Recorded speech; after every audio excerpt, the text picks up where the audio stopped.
Chapter 345. Less than 2 days after the armor was completed, Thea, who was in the middle of her research, was called out for a meal. The person who asked her out was Shadow, the beautiful forensic doctor at the Star City police station. "Is your father feeling better?" Thea put down her bag and asked casually. "He's still the same, but his complexion is much better than before." The two chatted for a while. Shadow looked around and saw that there was no one around. Then, she began to talk about the purpose of the meeting in Mandarin. "You want to be a superhero and fight criminals?" Thea was a little surprised to hear Shadow's words. A person from an indescribable country came to the other side of the ocean to be a superhero. It was strange no matter how she looked at it. Yes.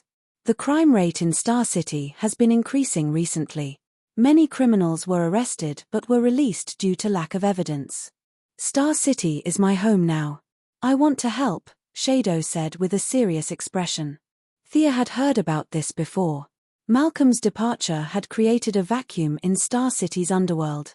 Many criminals who had been suppressed by him before were showing signs of re-emergence. In addition, the number of immigrants in Star City had increased over the past 2 years. The conflict between the locals and the foreigners had also increased the number of violent criminals in the city. Recently, the Quinn group had encountered several small troubles, which were inseparable from these people's eagerness to stand out. However, Sia was so busy every day that she really didn't have the energy to fight the criminals. "Maybe she's a good candidate." Thea kept looking at Shadow. The little beauty was getting nervous. "What's wrong? Why are you looking at me like that? Let's go to my secret base. I'll introduce you to a friend." "Oh, no. You know her," Thea said, something that confused Shadow. Then, she pulled Shadow to her secret base.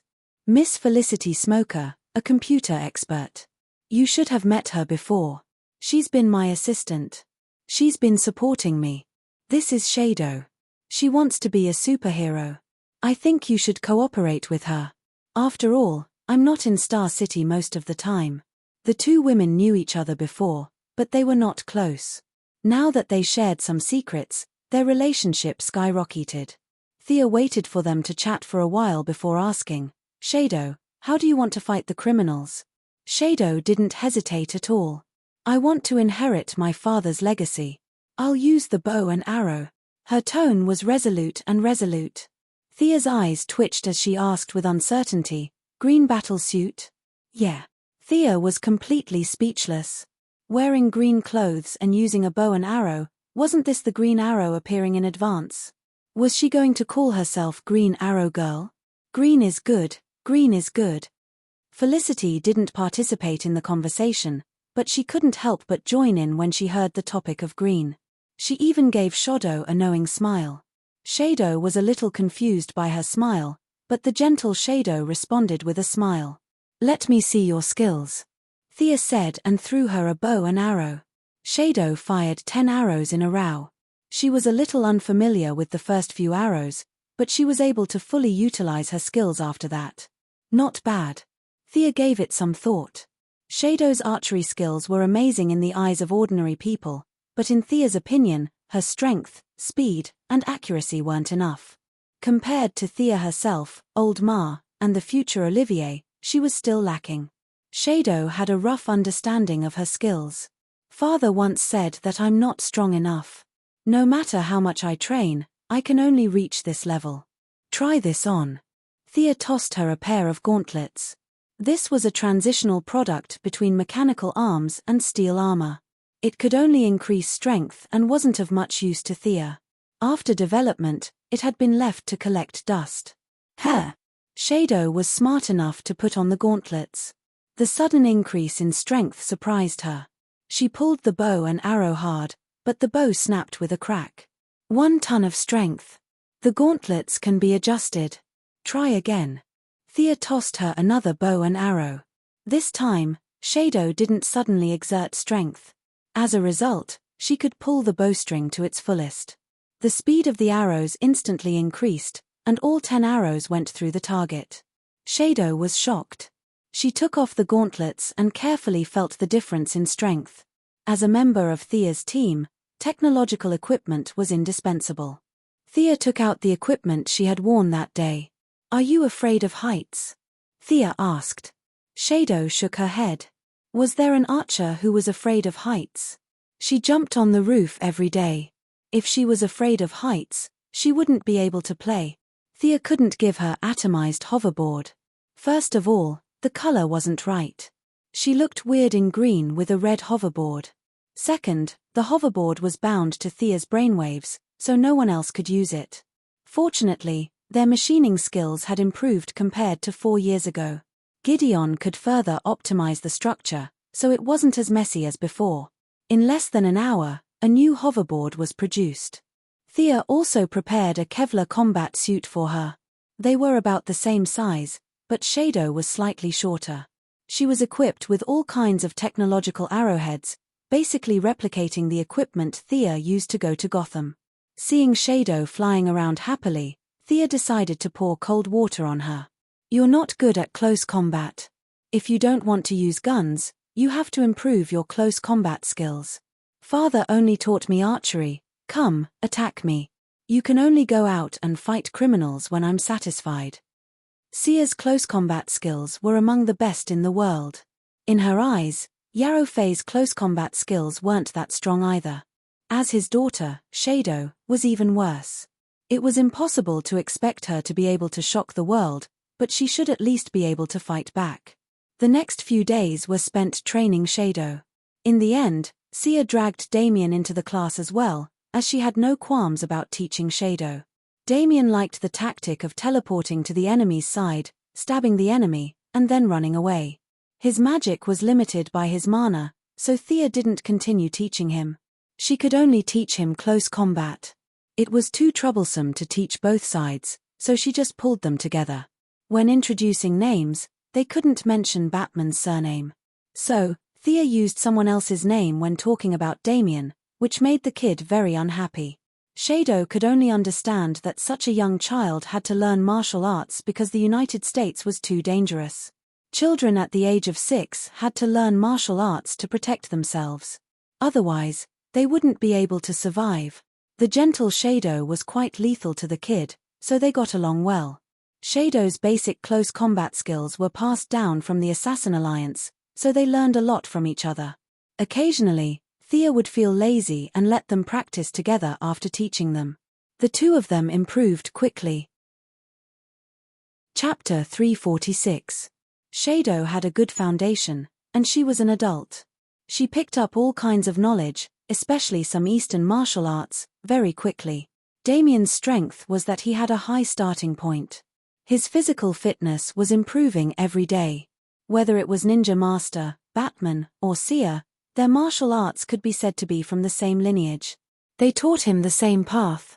He absorbed the knowledge very quickly. He was catching up to Shadow at a speed visible to the naked eye.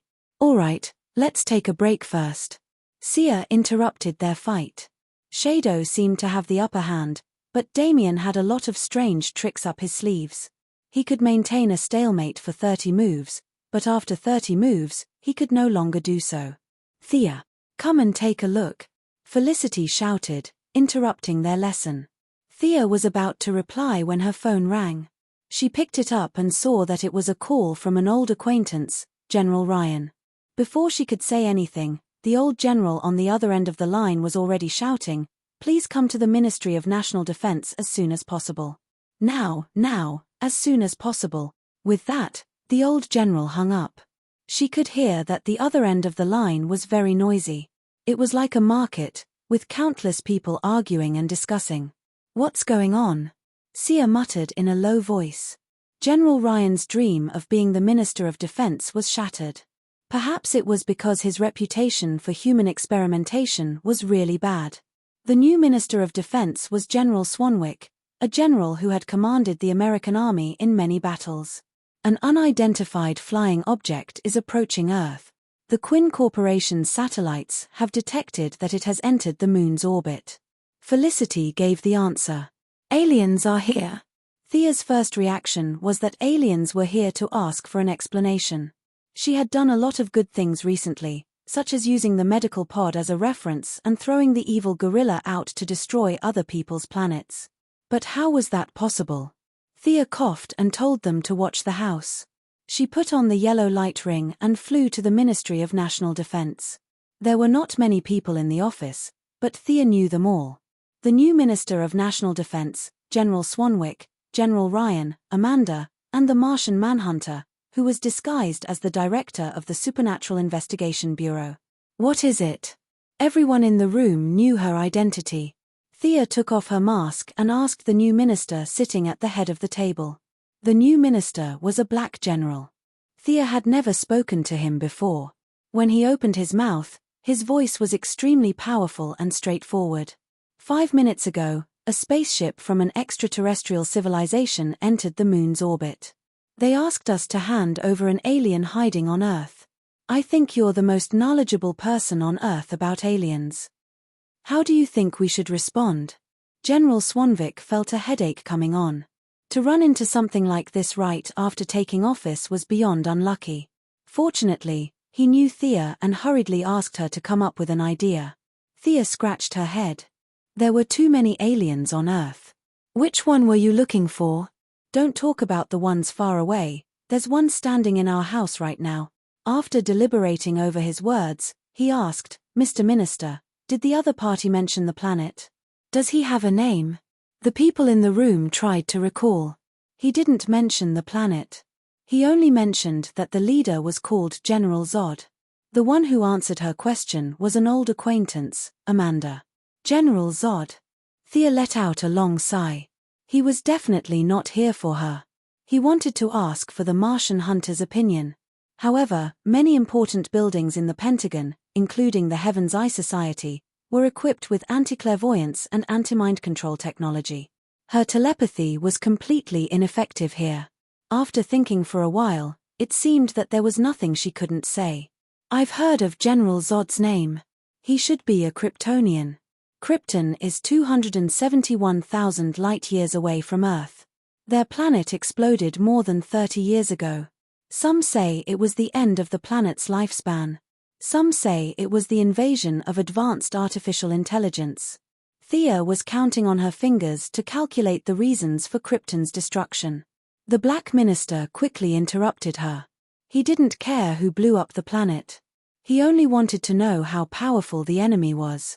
Miss Quinn, I'm very pleased that you're so knowledgeable. But what I want to ask is, do they have any intention of conquering Earth? As far as I know, General Zod was a stubborn pro-war when he was on their planet.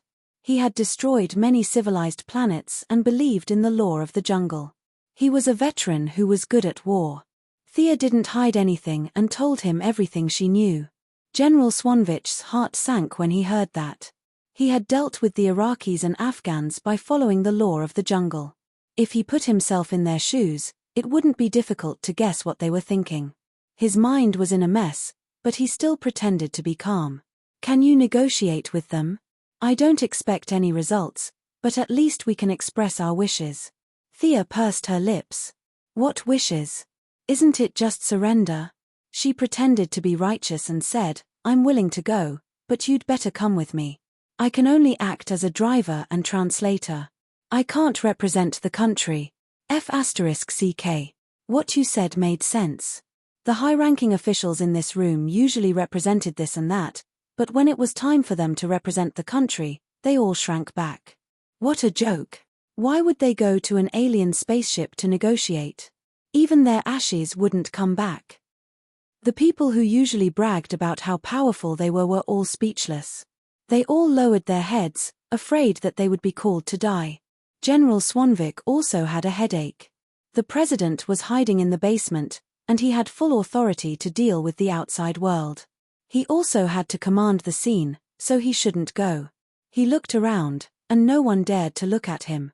The Sky Eye Society and the Supernatural Investigation Bureau were not qualified to represent the country. After thinking for a while, he said, I'll go with you. Minister, don't, Minister, please reconsider. Several people whispered to persuade him, but no one shouted, I'll go. They all pretended to be worried, but their tense bodies were relaxed. Even Thea was a little surprised. Without fighting, she wasn't confident that she could deal with those Kryptonians. But running away was not a problem. Whether it was the power armor, the light ring, or the portal, she was sure she could escape. But all of this reflected the courage of the new minister. The grim situation had forced him into a corner, and his own decisiveness was another factor. However, it would be troublesome to bring this guy with her. Thea glanced at the Martian hunter discreetly and found that this guy was pretending that nothing was wrong. In fact, with him and Superman, they could definitely fight the Kryptonians head-on. But it seemed that he didn't want to expose his identity. Do I need to wear a spacesuit? Do you think I need to bring a pistol? The minister was about to say his last words. He asked Thea and told his secretary to hand over the things in the office to his wife if he didn't come back. Chapter 347. Should I use a spacesuit or not? Thea thought for a moment before she conjured a respirator and handed it to him. This respirator is modeled after the planet Karuga. It can handle the air in most parts of the universe. General Swanvik touched the thing that looked almost tangible. He was amazed. How are we going to get up there? Wait for me to make a plane. Thea tried to look into the distance. The enemy's spaceship did not have space-limiting technology. Opening a portal was the fastest way, but he did not want to expose his ability in front of so many people. To show his identity as an Earthling, he conjured an F-22. Come in. Thea waved at the black general. Does this thing have a firepower system? General Swanvik was familiar with his own plane. He habitually got into the plane and fumbled around. Suddenly, he remembered something. It's all in your imagination. It's all fake. Thea knew what these people were thinking and immediately dismissed the idea. Sit tight. Let's go. Someone had already opened the roof of the office. The layered, purely mechanical structure was claimed to be able to withstand the attack of medium-range missiles. Thea took control of the plane, rose vertically, and flew directly to the moon after it was a kilometer above the ground. The experience of flying out of the atmosphere was a bit exciting for the minister, but his emotions were quickly replaced by a deep fear. He pretended to be calm and asked, "They won't attack first, right?" "No, they won't." Thea answered without hesitation. In fact, she did not know. She was just judging from her impression of Zod. He was a very cautious man with leadership qualities. The two of them were obviously here to talk, so he would not turn them away. "Mr. Minister, you are very brave." Thea meant what she said. Seeing that the Kryptonian spaceship was getting closer and closer, General Swanvik calmed down. When he first boarded the plane, his legs were shaking like noodles. "I'm so old. No matter how useless I am, I can't embarrass myself in front of a little girl like you." Haha. General Swanvik threw away his politician disguise and revealed his true colors. He didn't have Thea's strength, and he didn't know that Thea didn't care about him in the face of danger. She threw away all her worries and focused on completing her mission. In some ways, he was a hero. Thea chuckled but did not say anything. They had already reached the side of the Kryptonian spaceship. The spaceship did not attack them. Instead, it opened the cabin and motioned for them to enter. The spaceship was not small at all. Sia steered the aircraft into the cabin and began to look around. The Kryptonians had a very advanced civilization. If they did not seek death by themselves, with their physical fitness and technological level, they would definitely be a powerful force in the universe. "Earthlings, what's the matter?" The person who welcomed them was a woman in black mechanical armor. She had some kind of translator and spoke in English, the language of Earth. Thea was very happy. She didn't have to translate anymore. She was already prepared to run away if the negotiations broke down. "I'm General Swanvik. On behalf of the Earth's government, I want to see your leader."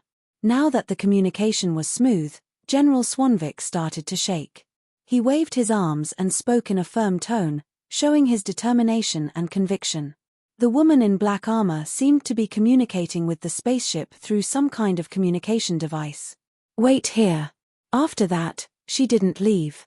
She stood still and stared at the two of them, especially Thea. "What? Kryptonian, do you want to compete?" The Kryptonians' genetic modification technology was very advanced. Thea had wanted to go in and observe. She didn't expect the woman to be so sneaky. She would rather have the leader meet them at the edge of the spaceship than let them enter the inner area. Thea was a little upset. She was a little angry that the woman in black armor was staring at her. "You are not Carl Air. Your ability is really amazing. This is not a real thing, is it?" The woman in black armor was not angry. She just looked at the aircraft curiously. "Don't be surprised." Thea was interrupted by another deep voice before she could finish her sentence. Along with the voice, a muscular middle-aged man with a height of 1.9 meters appeared. He had a very short beard, and the lines of his face were very stiff. He looked dignified. "Führer, that should be some kind of materialization. I heard that there is a group of people in the universe who call themselves the Green Lantern Corps. But those people are green while this guy is yellow. They should be related to each other." The middle-aged man, General Zod, glanced at Thea's materialization a few times and said with uncertainty. Thea didn't comment and left the two generals to talk. "How can you leave Earth?"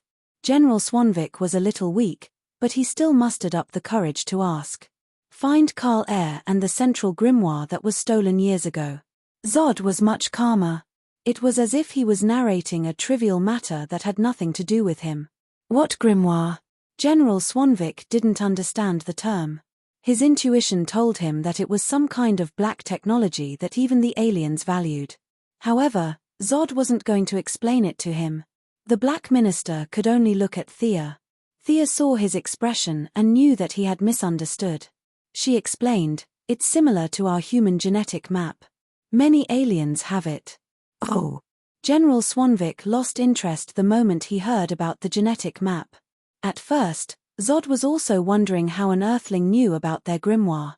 However, after hearing Thea's words, many aliens had it. He had worked hard for 30 years to modify the spaceship and arm his subordinates. After that, he came to Earth. His information was extremely limited and he didn't know anything about the outside world. When he thought of the Green Lantern Corps, Thea automatically upgraded to a knowledgeable Earthling in his heart.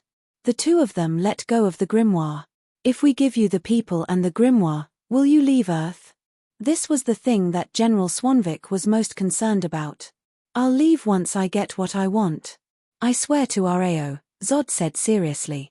General Swanvik turned to the knowledgeable Thea for help. His eyes were obviously asking who he was referring to.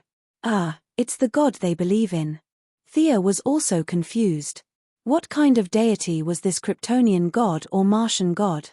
Did they really exist? Or was it just a figment of the imagination of ordinary people? She could only explain it vaguely. "You're very frank. As a soldier, you deserve respect. I agree to your terms and you'll get what you need." General Swanvik then signaled to Thea that they were almost done talking. It was time for them to leave. Thea was fine with it. She could fight in space, but her ability was not as good as fighting on a planet. Besides, there was no benefit for her at all. She had nothing better to do than to take the blame for Superman. This mission was successfully completed. General Swanvik had consolidated his position in the Ministry of National Defense. Thea had also successfully connected with him. Amanda and General Ryan could step aside next time. Chapter 348. Zod didn't stop them at all, and the return trip went smoothly. "Who's Carlyle?" Swanwick asked Thea on the plane. His intuition told him that Thea most likely knew these strange people. "You should have seen him before, but I don't know his name. The guy in the red cape during the battle at Seaside City was a Kryptonian. I don't know if he is the Carlayer they are looking for." Thea's words were 70% true and 30% false. When General Swanwick heard this, he knew that it was good news that they wouldn't have to search for Carlayer in the vast sea. The plane landed on the ground, and General Swanwick walked back to the Ministry of Defense in high spirits. He was greeted by everyone's praises. Regardless of camp, brave people were worthy of admiration. For the first time, the African minister's personal reputation suppressed all the voices of dissatisfaction. "Immediately, find this Carlayer immediately." The high-spirited Minister of Defense issued a new order, and everyone started to get busy. "Miss Thea, I need you to take charge for a while." Now that the African minister and seer had gone through so many trials and tribulations together, their relationship had improved imperceptibly. The way he addressed her had already transitioned from Miss Quinn to Miss Seer. Seer also needed to strengthen their relationship. At the same time, she wanted to see the internal conflict between the Kryptonians up close. Naturally, she agreed. Not long after, Superman and Louise Lane arrived at the Ministry of Defense. Superman was there to surrender himself, while Louise was there to be captured, half forced and half willingly. The reason was that she claimed on the internet that she knew the true identity of the Kryptonians hiding on Earth. Looking at the furious Louise Lane, Thea was speechless. She came to the Ministry of Defense to talk about freedom of the press. The word fear was not in her dictionary. If it weren't for her father, General Lane, who would have talked to her nicely, she might as well drink a liter of water first before she spoke. Standing at 1.9 meters tall, Superman's red cape fluttered in the wind. He didn't surrender like he did in the original timeline. He hovered outside the Pentagon, waiting for them to come out. It was as if the minister was trying to persuade a suicidal person to commit suicide. He laid out the facts and reasoned with him. There was only one meaning behind his words. He wanted Superman to sacrifice himself for the greater good. On the surface, Superman seemed to be listening to him carefully. In fact, he had already entered a chat channel called Martian Hunter. Once they were out of the high-tech area of the Pentagon, their telepathy returned to normal. Since they knew each other well, Thea was also pulled into the chat room. With the help of the Martian Hunter's powerful telepathic ability, the three of them started chatting telepathically under everyone's watchful eyes. "Uncle Rong-en, are you sure you don't want to do anything?" Thea had been wondering about this for a long time. With her, Superman, and herself, the Kryptonians, who had never been exposed to the sun, would be finished in minutes.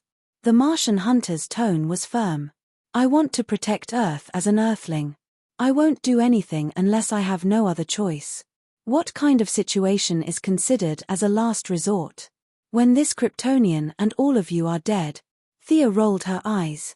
He obviously wanted to be a bystander, but this guy made it sound so righteous. It was no wonder that he had been teaching psychology classes at the Zhonglian Association every day, cooking for them and cleaning for them. He had reached a new level of idleness. Carla Danvers also wanted to come, but I persuaded her to go back. "Rong-en, she still needs you to take care of her." Superman's voice was a little sad. On one side was his fellow Kryptonians, and on the other side was the Earthlings who had raised him. He didn't know what to choose. Maybe he just wanted to take it one step at a time. "Miss Thea, if possible, please take care of my foster mother for me."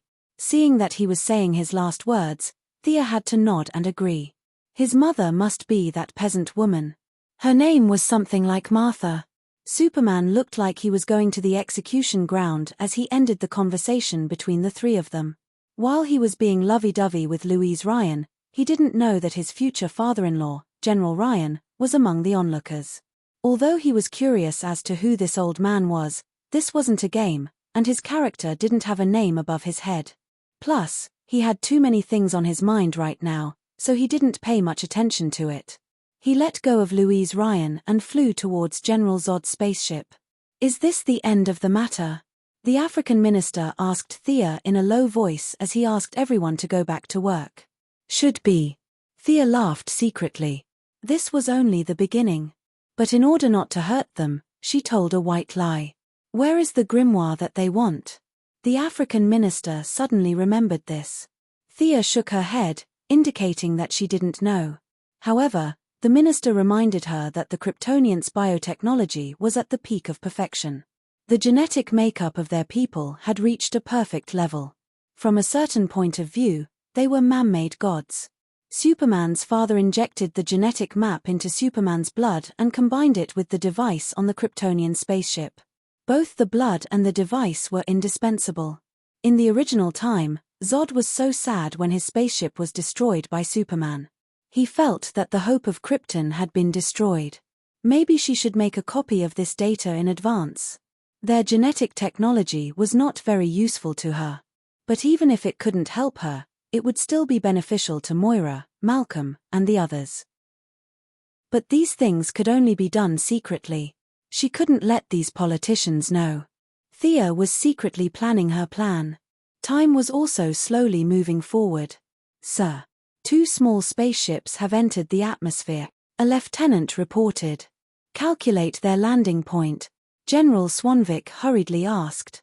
These aliens would go back on their words after getting the item. At the same time, he felt lucky. If they landed in another country, he wouldn't have to worry about them. But the lieutenant's next words shattered his fantasy. "Sir, the landing point is in Kansas." Ouch. General Swanvik's expression was as if he had eaten expired food. His face instantly turned yellow. Was it too late for Kansas to become independent? "I'll go take a look." Thea didn't wait for him to speak. She took the initiative to accept the mission. If she remembered correctly, Zod and the others were looking for the alien spaceship that Superman had when he was young. She had promised Superman that she would take care of his adoptive mother. No matter what, she had to do something. Kryptonians. Thea felt her fighting spirit rising rapidly as she flew. She wanted to test the combatability of her new armor. Thea finished changing her armor while accelerating. A silver armor with a red cloak covered her body. General Zod had entered through the atmosphere, while she had flown over from Washington. Their speeds were about the same, but they were much closer to Sia. She had checked Clark Kent's farm from the armor's onboard computer and arrived at the destination first. "I'm Clark's friend. Old lady, you should hide first. The enemy will be here soon." Thea took off her mask and waved to Martha Kent, who had mustered up her courage to come out to investigate. The old lady didn't know what was going on, but she still ran away with the dog. Chapter 349. Before the old lady could run 100 meters with the dog in her arms, 2 alien spacecraft landed on the ground. General Zod and Führer walked out. Both of them were wearing black power armor and long black cloaks, but General Zod's armor was stronger and thicker than Führer's. He first looked at the surroundings before turning back to look at Sia. Sia's armor was completely different from the yellow light battlesuit, but with the unique aura of a powerhouse, the two still recognized her. "Earthling, it seems that you want to fight us." General Zod's stern face had a hint of contempt. "I'm afraid you don't understand our true strength. I have conquered countless low-level planets like Earth in my lifetime." Thea laughed with her hands on her hips. "Kryptonian, let me tell you something. I have been all over the universe. I have grazed cows in Karuga and fought in Aurora. You Kryptonians have only conquered a few galaxies around you. There are 3,600 sectors in the universe. Do you know which sector you are in? Remember, you are in Sector 2813, the neighbor of Sector 2814 on Earth.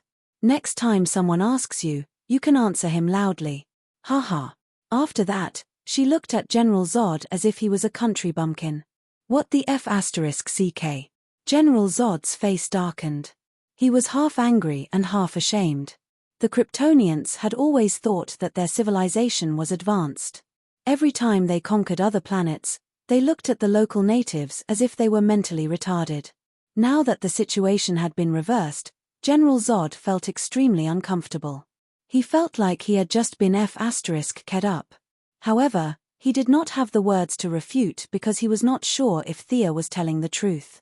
The light ring could open up unlimited wormholes and warp between different regions. Although their spacecraft could also open up wormholes, it required a lot of energy, so they would not do it easily. They had landed on the surface aggressively, but now they were treated as country bumpkins. Their momentum was weakened by 20%. "I don't want to argue with you. Hand over the grimoire." General Zod was not a person who was good with words. He used to look down on the people of Earth, but now he did not mention it. He only focused on the matter of the grimoire. Thea was also a little puzzled. She remembered that in the movie, after Superman walked into a trap and was caught, his blood was drawn and his memories were read. However, he quickly caught up with them. She had been talking nonsense with them for a long time, but where was Superman? Is it because Louise Ryan didn't board the spaceship? Was that why he took so much time to escape? If he hadn't come to Kansas, Wouldn't his adoptive mother be dead for sure? Exhaling a mouthful of turbid air, the white dwarf star converter on his chest began to violently output energy. The magic runes on the inner layer were all lit up, and the large red cloak fluttered even though there was no wind. There was a hint of heaviness in the air. "Show me what you're made of." As soon as Thea finished speaking, the thrusters under her feet abruptly kicked off, propelling her body high into the air. She drew an arc in the air and threw a punch at General Zod. General Zod roared and gathered all the strength in his body to counter her attack. Bang! There was a muffled sound, but there was no electricity or explosion. This was a pure physical confrontation. With the two of them as the center point, the shockwave spread in all directions. Clark Kent's lawn and wooden house were all shattered. A red pickup truck was directly sent flying, rolling more than 30 meters before it fell to the ground. It was not surprising that it was scrapped. Thea did a backflip to eliminate the impact of the opponent's punch, while General Zod took a step back. The opponent's punch strength is 1,020 tons. Our armor withstood 95% of the reaction force. There are slight cracks on the right arm armor. 37% of the armor is damaged. Gideon, who was acting as the assistant control system, quickly scanned the damage of both sides. What a cheat-like race. They had never been exposed to the sun for a day, and yet they had such great strength. It was not wrong to say that they were gods who walked on the ground. "I'll hold her back. Führer, you go and get the grimoire." The fierce confrontation between the two of them destroyed the Kent family's wooden house. The spaceship that Superman rode in when he was young was particularly eye-catching among the debris. General Zod jumped up high and launched a fierce attack on Thea. At the same time, he shouted loudly to remind Führer, "You'd better come and help your general." Thea sprayed a large amount of frost on the path that Führer had to pass through. No technological armor could ignore absolute zero. Führer was also very knowledgeable. She paused for a moment, allowing Thea to grab her by the arm and throw her towards General Zod. Strictly speaking, General Zod was not a bad person. Moreover, he was a general now, and he only had a few subordinates. There were only 10 of them in total. It was fine to call him General Zod, but it was also fine to call him Captain Zod. Naturally, he could not kill his loyal subordinate with a single punch. He twisted his body in the air and avoided Führer's direct attack. He lightly patted her leg and changed from flying horizontally to standing upright. Führer cooperated with him very well. She nimbly did a 180-degree turn in the air and landed on the ground again. The two of them tacitly exchanged glances and pounced on Thea together. Thea blocked Zod's whip kick with her left fist and grabbed Führer's wrist with her right hand. Führer pulled out a dagger-like short sword and stabbed and slashed. It was completely different from the martial arts on Earth. There was no difference between real and fake moves. Every move was ruthless and merciless. Thea's armor, which could withstand the bombardment of a nuclear bomb, was scratched by her. Unknowingly, Thea's attention was attracted by Führer. Führer's martial arts were very elegant. It had a kind of dance rhythm. However, there were fatal attacks hidden in the beautiful martial arts. Zod was the exact opposite of her. He used the traditional fighting style of the Kryptonians. He relied on his strength, speed, and abundant stamina. He was not afraid of getting tired and would seize any opportunity. Thea's individual strength was slightly weaker than Zod, including her armor. If it was a fair fight, it would not be a problem for her to fight for dozens of rounds. However, with Führer, who was not much weaker than her, it was a little difficult. Thea had to rely on the freezing air of the frost gun to obstruct Zod's attacks. The surrounding temperature dropped visibly. Zod and Führer's armor inevitably became a little sluggish. Damn it! Where the hell is Superman? Should I leave now? Thea was a little depressed as she punched Zod again. Heh! What she did not expect was that Zod did not use much strength in his punch. Instead, he borrowed the force of her punch and flew into the wooden house behind him. Thea was just about to chase after him when she saw Führer rushing towards her as if she did not care about her life. The dagger in her hand flashed with bright electric arcs. The dagger could cut through armor without electric arcs. Now, The electric arcs were definitely not for decorative purposes. Thea did not know the power of the dagger, so she did not dare to take it head-on. She dodged 2 consecutive attacks. On the other hand, Fiora had completely given up on defense. Every attack was aimed at her vital points. It was not difficult to guess what she was thinking. She was trying to stall Thea. No. The central grimoire is not here. General Zod shouted as he jumped out of the wooden house wreckage. He looked at Thea immediately. Did this earthling know something? However, he saw Martha Kent hiding far away from him from the corner of his eyes. He instantly had an idea. Chapter 350. That old lady must know something. Fiora, you continue to stall that earthling. I'll go catch that old lady. General Zod's voice was extremely loud, and it was estimated that everyone within a 2-mile radius could hear him. This was where his brilliance lay. He could not only inform his subordinates of his purpose, but also cause trouble for Thea's actions. Zod did not believe that the other party had come all the way here to protect an earthling's old lady. This was a blatant conspiracy, and Thea was indeed affected as he expected. That old lady didn't go far. Thea was superior to Fiora in terms of martial arts and strength. At this time, she already had the upper hand, and Thea had already knocked away the dagger that was emitting electric arcs. Hearing Zod's sudden shout, Thea was really shocked. This American old lady was really not afraid of death. She's not running even after such an earth-shattering fight. She kicked Fiora away and turned her head to look at Martha Kent's position. Oh my God! She saw the old lady hugging a dog and hiding behind a big tree. She was observing the battlefield with her hand over her eyes. She actually thought that running 300 meters away would be safe. Thea saw that Zod was about to rush forward, and she did not have time to deal with Fiora. The thrusters under her feet were operating at full power, ready to stop him. But an accident happened. Whether it was Thea or Zod, their thinking remained within the scope of normal people. They did not expect that there would be such unreasonable people in this world. A red and blue figure drew a straight line from a very far distance, and with a loud explosion, it crashed into General Zod, sending the iron-blooded general flying a few thousand meters. The angry clerk raised his casserole-sized fist and greeted Zod's face with all his might. How dare you threaten my mother? The momentum was so great that the 2 of them rushed through the farm, rushed across the road, and destroyed countless buildings along the way. Finally, they stopped in a small town 5 miles away from Kent's farm. Thea glanced at him and stopped looking. Superman still had his old problem, that was, his attacks were not organized.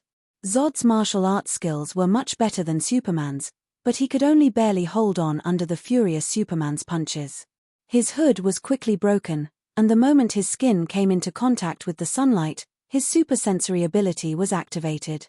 A large amount of chaotic and disorderly information flooded his mind, causing him to have a splitting headache, and his combat power directly fell to the bottom. Thea knew that there would be a spaceship coming to pick up Zod soon. The next time Zod came to Earth, he would not be able to deal with him. With his super senses, super strength, heat ray, and many other abilities, it would be better to leave such a powerful guy to his fellow countryman, Superman.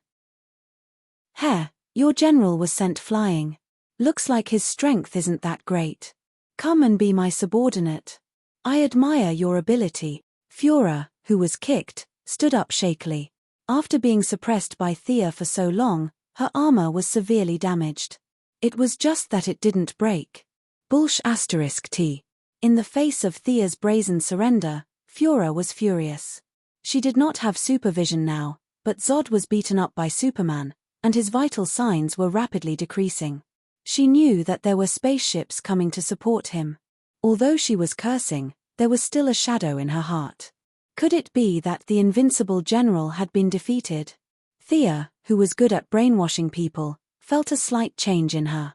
Without the right guidance, this shadow would quickly be filtered out from the brain by the subjective consciousness. But what was the situation now? They were in the middle of a battle. Fiora's ability was very good. She had brains, combat power, and a certain vision. Coupled with her excellent Kryptonian bloodline, she was the 3rd subordinate of the Yellow Lantern Corps that Thea was going to recruit. As a long-term adjutant, she was competent for most of the work. Whether it was taking over the Yellow Lantern Corps in the future or fighting on Earth, she would be a capable assistant. But all of this had to be done secretly. Superman could know part of it.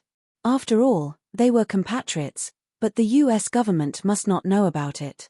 Thea's Eye of Horus had seen that the Kryptonian fighter had picked up General Zod, and at the same time, the US military aircraft were rapidly approaching her. Thea did not hold back anymore. A large amount of water magic was injected into the armor. Because of Kamul, the shark god, this armor was not very good at all kinds of attributes. Only the water attribute performance of the armor could be exerted at 200%. Thea directly persuaded Fiora to surrender. She was not that good at talking. She was going to capture Fiora alive and bring her back for training. But Fiora's combat power was not ordinary. She was not a watermelon that could be picked casually. Plus, the US military was approaching, and there was not enough time. If it was before, Thea would have no choice but to give up and wait for the next opportunity. But the passive attribute of this armor gave her a new option, and that was to fight in the water. In the water, her combat power would be greatly enhanced, and her opponent would be weakened. Plus, the seabed was very well hidden. Presumably, the Atlanteans would not tell the Pentagon. Come with me. Two dark blue magic tentacles stretched out from Thea's armor. In Fiora's confused eyes, they grabbed her and flew out of Kansas, all the way south, Oklahoma, and Texas. Fiora struggled desperately, but the magic tentacles were very tight. In the end, she followed Thea and plunged into the bottom of the Gulf of Mexico. "What are you doing?" Fiora roared. As Thea expected, their armor could fight in the water, but the ability was very weak. It could only be said that it had the ability to fight underwater. As for the extent of this ability, it could be seen from the constant alarms on her armor. "I'm going to take you to see the vastness of the universe. Your vision is too narrow. You have no idea how big the world outside is." Thea was full of nonsense. She just swam to the deep sea area. Fiora was so angry that she almost vomited blood. Although she had heard this before, she still felt that it was too annoying. It was as if the Kryptonians were uncivilized aborigines. In the past, they were the ones who felt superior and used this to criticize others. Now that the situation was reversed, how could she not feel aggrieved? The most important thing was that Fiora did subconsciously believe Thea's words. Previously, General Zod only vaguely knew about the Green Lantern Corps. Out of caution, he did not argue with Thea, which was a kind of tacit agreement. Fiora, who had always regarded General Zod as a leader, misunderstood him and subconsciously developed the concept that the Kryptonians were frogs at the bottom of a well. It could be said that General Zod's caution inadvertently helped Thea. Thea's swimming speed was very fast. Although she was carrying a person and Fiora was constantly struggling, her speed was still more than 1,000 nautical miles per hour. No sea creature or submarine could catch up with her speed. Fiora's armor was already seriously damaged. The huge pressure in the deep sea accelerated the speed of the armor's damage. At first, she could barely resist a few blows. Later, her consciousness became a little blurry, and she could only punch and kick mechanically. Chapter 351. Their fight at the bottom of the sea, or rather, Thea's one-sided abuse, startled a lot of underwater creatures. But the powerful shockwaves of the fight and the fast swimming speed made these creatures choose to stay far away. However, the Kryptonian's body was really resilient. Thea's armor was passive, so her strength under the water was not weakened, but increased. Hundreds of tons of force hit Fiora, but she did not suffer any fatal injuries. But many a little makes a mickle, and in the deep sea, Fiora's resistance was getting weaker and weaker. Finally, after Thea punched her in the abdomen, she could not hold on and fainted. Phew! Thea was also exhausted. It was too tiring to use physical attacks to fight the Kryptonians. The body of this kind of genetic science was too strong. It took almost 10 minutes for her to knock Fiora out. If they were on land, how long would it take? Looking up, there were a few small islands on the sea surface. Unsurprisingly, they had swum from the Gulf of Mexico to the Caribbean Sea. Thea pulled the unconscious Fiora out of the sea surface, looked around, and found an uninhabited island to rest for a while. Where should I train this Kryptonian? On Earth. Thea quickly gave up the idea. Superman was happy to see his compatriots turn over a new leaf, but he did not like to see himself brainwashing Fiora. Thea contacted the gorilla Gertrude remotely. On the surface, he was under the jurisdiction of Sinisto. The gorilla was spreading the fear of the yellow light ring on a planet, controlling two groups of aliens to fight each other. Gertrude was very happy. After a few consecutive wormholes, Thea took Fiora to a planet far away from Krypton and Earth. Asking Gertrude to find a quiet place for her, Thea began to modify Fiora's memory with magic. Compared to the Kryptonians' bodies of steel, their willpower was not strong. Thea went into the depths of their minds without much effort. This was a forbidden area that ordinary people could not touch. It was the place where all the subconscious and original consciousness were entrenched. Except for Superman, who gave birth naturally, all the Kryptonians, including Supergirl, were genetically modified. Their fate was determined before they were born. Some were warriors, some were scholars, and their genes were optimized in this direction. The fate of all the Kryptonians was determined from birth. Even if some wanted to resist, they would not take up other jobs because they could not learn anything. Superman's parents gave him freedom, or the right to choose. Superman could do any job. Zod's combat power was about the same as his, but he couldn't do anything else. His fate had already shown that he was born in battle and must die in battle. Their genes had optimized some of their characteristics, but their overall composition was delicate and fragile. Thea searched carefully and finally found what she needed. Fiora's loyalty to General Zod was very firm and unshakable. But if one observed carefully, one would find that the object of her loyalty was not entirely General Zod. Fiora's genetic modification was a little special. She was optimized as an adjutant. She had a little bit of various abilities, but relatively speaking, they were not the best. She had to have an object of loyalty in her subconscious to realize the value of her life. God is helping me. Thea had to think so. She slowly changed Fiora's impression of Zod. Father, teacher, these were the labels that Thea put on Fiora's mind. As for the object of her loyalty, she changed it to herself. Of course, the process could not be too fast. It was estimated that it would take a month for Fiora's mind to change. Thea left a cloud of dark magic in her brain. This small cloud of magic would keep her in a coma for 7 days. She had to deal with the things on Earth first before continuing the brainwashing. After instructing Gruder to take care of Fiora, Thea returned to Earth alone. It seemed like a long time, but in fact, only 20 minutes had passed. General Zod was carried away after his first exposure to sunlight, but several of his subordinates stayed behind. Originally, Fiora, the adjutant, and another tall Kryptonian were fighting Superman together. But now, Fiora had mysteriously disappeared. Not to mention Superman, even the people on Krypton did not know where Fiora had gone. No matter how advanced their communicators were, they would not be able to find Fiora across half the universe and tens of millions of light-years. In order to buy time for Zod, the tall Kryptonian guard captain could only fight Superman alone. Unfortunately, there was a big gap between their strength and Superman's, and he was beaten to the ground. Just when the Kryptonians were in despair, the Earth's army once again played the role of a useless teammate and surrounded Superman and him. Dense missiles bombarded the small town in Kansas. The Kryptonians took the opportunity to attack the Earth's army and fled back to the spaceship while Superman was saving people.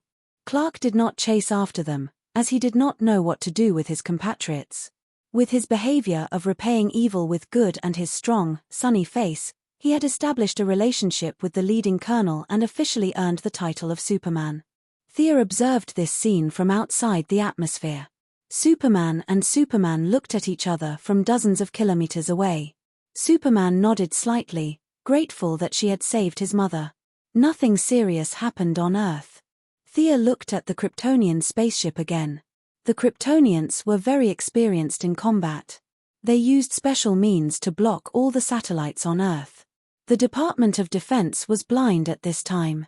They could not see anything in space, which made it easier for Thea to carry out her next plan. She did not act rashly. Instead, she looked at the spaceship attentively and almost laughed out loud. Several people on the spaceship did not know that General Zod's body cells were undergoing qualitative changes due to his sudden exposure to the yellow sun. They thought that there was some kind of virus on Earth. They pushed General Zod into a super-advanced medical cabin and were busy disinfecting and sterilizing him. The timing was perfect. Thea was worried about when to get the genetic configuration map. Combined with the central tome in Superman's blood, the scientists on the spaceship had restored the Kryptonian genetic configuration program. Once General Zod recovered, they could transform Earth and rebuild Krypton. The time between restoring the map and the spaceship's explosion was very short. Thea had to admit that she was very lucky. Among this group of Kryptonians, only General Zod and Führer were powerful. The rest of them were not worthy of Thea's attention. She directly opened a portal outside the atmosphere, stepped out, and entered the spaceship. Who is it? The Kryptonian scientist, who was debugging with his head down, did not realize that an outsider had come in. He did not look up and asked casually in the Kryptonian language. I'm just looking around. Thea switched the ring's language to the Kryptonian channel and replied with perfect pronunciation. The Kryptonian scientist did not notice at first, but soon realized that something was wrong. The Kryptonians had a clear division of labor. Everyone had a strong purpose in doing things. How could someone say looking around in such a casual tone? Chapter 352. His brain sensed that something was wrong, but he was not a warrior. He looked back reflexively and saw an iron fist gradually expanding in front of him. Then, everything went black, and he could not see anything. TSK. Thea shook her hand. This guy was too weak. The weakness of genetic modification was too obvious. Führer could take 100 punches of this level without batting an eyelid, but this big-nosed Kryptonian scientist could be knocked down with one punch. The gap was too big. Thea then put her hands on both sides of the Kryptonian scientist's head and began to read his mind with her modified version of the Martian Manhunter. This scientist might have a sharp mind and was good at doing research, but his willpower was worse than Führer's. All the memories were placed in an orderly manner, waiting for an outsider to read them. Thea learned how to operate the main console without hesitation. The Kryptonians were limited by the rule of technological planets that did not allow the development of artificial intelligence. They had created a pseudo-artificial intelligence that did not have the ability to think logically and could only execute orders.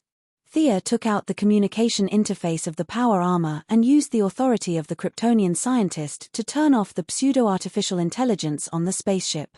She then connected Gideon to the Kryptonian system. Scan and copy all their data, Thea ordered. After receiving the order, Gideon quickly started the file transfer, and a large amount of data began to enter the power armor's memory. Who are you? In less than 2 minutes after the data transfer, some of the backup data still caused the spaceship's alarm to ring. The tall guard captain, who was beaten up like a dog by Superman, rushed over when he heard the spaceship's alarm. But when he saw Thea, an outsider, he was obviously confused. Only Zod and Führer had seen Thea in her yellow light costume, but now both of them were unconscious. During the battle on Earth, several Kryptonians had seen her through the monitor, but at that time, she was wearing a power armor. In other words, her yellow light costume was a new look in the eyes of the Kryptonians. What are you doing? The tall guard captain saw that she did not respond and asked again. In less than 30 seconds, the remaining people on the spaceship also came to the main control room. They had lived on this spaceship for 30 years. They were so bored that they almost named the microorganisms on the spaceship. Now that Thea had jumped out, they were at a loss for words. Krypton was a hierarchical planet. Several Kryptonians looked at the guard captain, who had the highest military rank, and waited for him to make a decision. If Zod and Führer were here, they would have started the battle long ago. However, his way of thinking was still stuck at the stage of obeying orders and listening to commands. He was completely dumbfounded when he was asked to make a decision all of a sudden. Thea didn't know about his hesitation, but she didn't mind stalling for time. For a moment, it was very quiet, and only the alarm on the spaceship could be heard after the information from the mainframe computer was read. Take him down. The guard captain finally gave the order. Although it was an order, there were only 10 people on the spaceship, including the leader and the soldiers. Zod and the big-nosed scientist were dizzy. Fura was countless light years away. Plus, there was a lab technician who couldn't fight, a spaceship mechanic, and a medical staff who was still taking care of Zod. The Kryptonian guard captain rushed up with 3 of his subordinates. Thea was too close to the control panel, so they didn't dare to use laser weapons. They were going to take down Thea with their skillful combat skills and ask her who she was. Thea was also waiting for the data to be transmitted. She wanted to have a fight with her fists and legs. She used the chosen talent, Eternal Night. Except for Fura, who was far away in the sky, all of these guys were men. Her overall strength was suppressed by 30%. After that, she conjured a miniature version of ours and fought with them with a spear.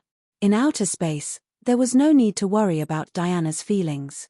The Ars that Thea conjured had the same appearance as herself. He wore a horned helmet, a half-body armor, a leather apron, and Roman shoes. He was surrounded by fighting spirit and was not to be offended. First one. A low voice came out from the conjured mouth. The Kryptonians had underestimated their enemy. Plus, their strength was suppressed by Thea's talent. The Ars conjured quickly found a flaw. He suddenly exerted force in his arms, ignored their armor, and pierced through a Kryptonian with his spear. He then shouted and threw the unlucky guy far away. The force of the swing was so great that the Kryptonian collided violently with the hull of the spaceship. With a muffled bang, a visible dent appeared on the hull of the spaceship. Several circuits were obviously damaged, and alarms were ringing like crazy. Thea didn't look at the result of her battle. If this had happened to an ordinary person, he or she would have died. But the Kryptonians might not die, and their combat strength would not be restored in a short time. The conjured Ars let out a deafening roar and dodged the chief guard's giant axe. At the same time, he turned his spear and blocked the long swords of 2 Kryptonian warriors. The 3 of them cooperated well. When the chief guard attacked, the other 2 would defend and vice versa. Their combat skills were not as complicated as those on Earth, but they were better in terms of simplicity. Thea changed several sets of martial arts in a row, but she still couldn't break through their defense. She pierced the arm of a guard, but the chief guard also hacked at her with his axe. These guys were really good at martial arts. She replenished the yellow energy and conjured Ars with a new look. The 3 of them were a little speechless. Could this thing be killed? The Kryptonian warriors had this question in their minds. Just as they were about to continue attacking, Thea threw out a chain and tied up a Kryptonian warrior who jumped in the air. When he landed, she lifted her foot and kicked him in the lower abdomen, sending him flying to the other 2 enemies.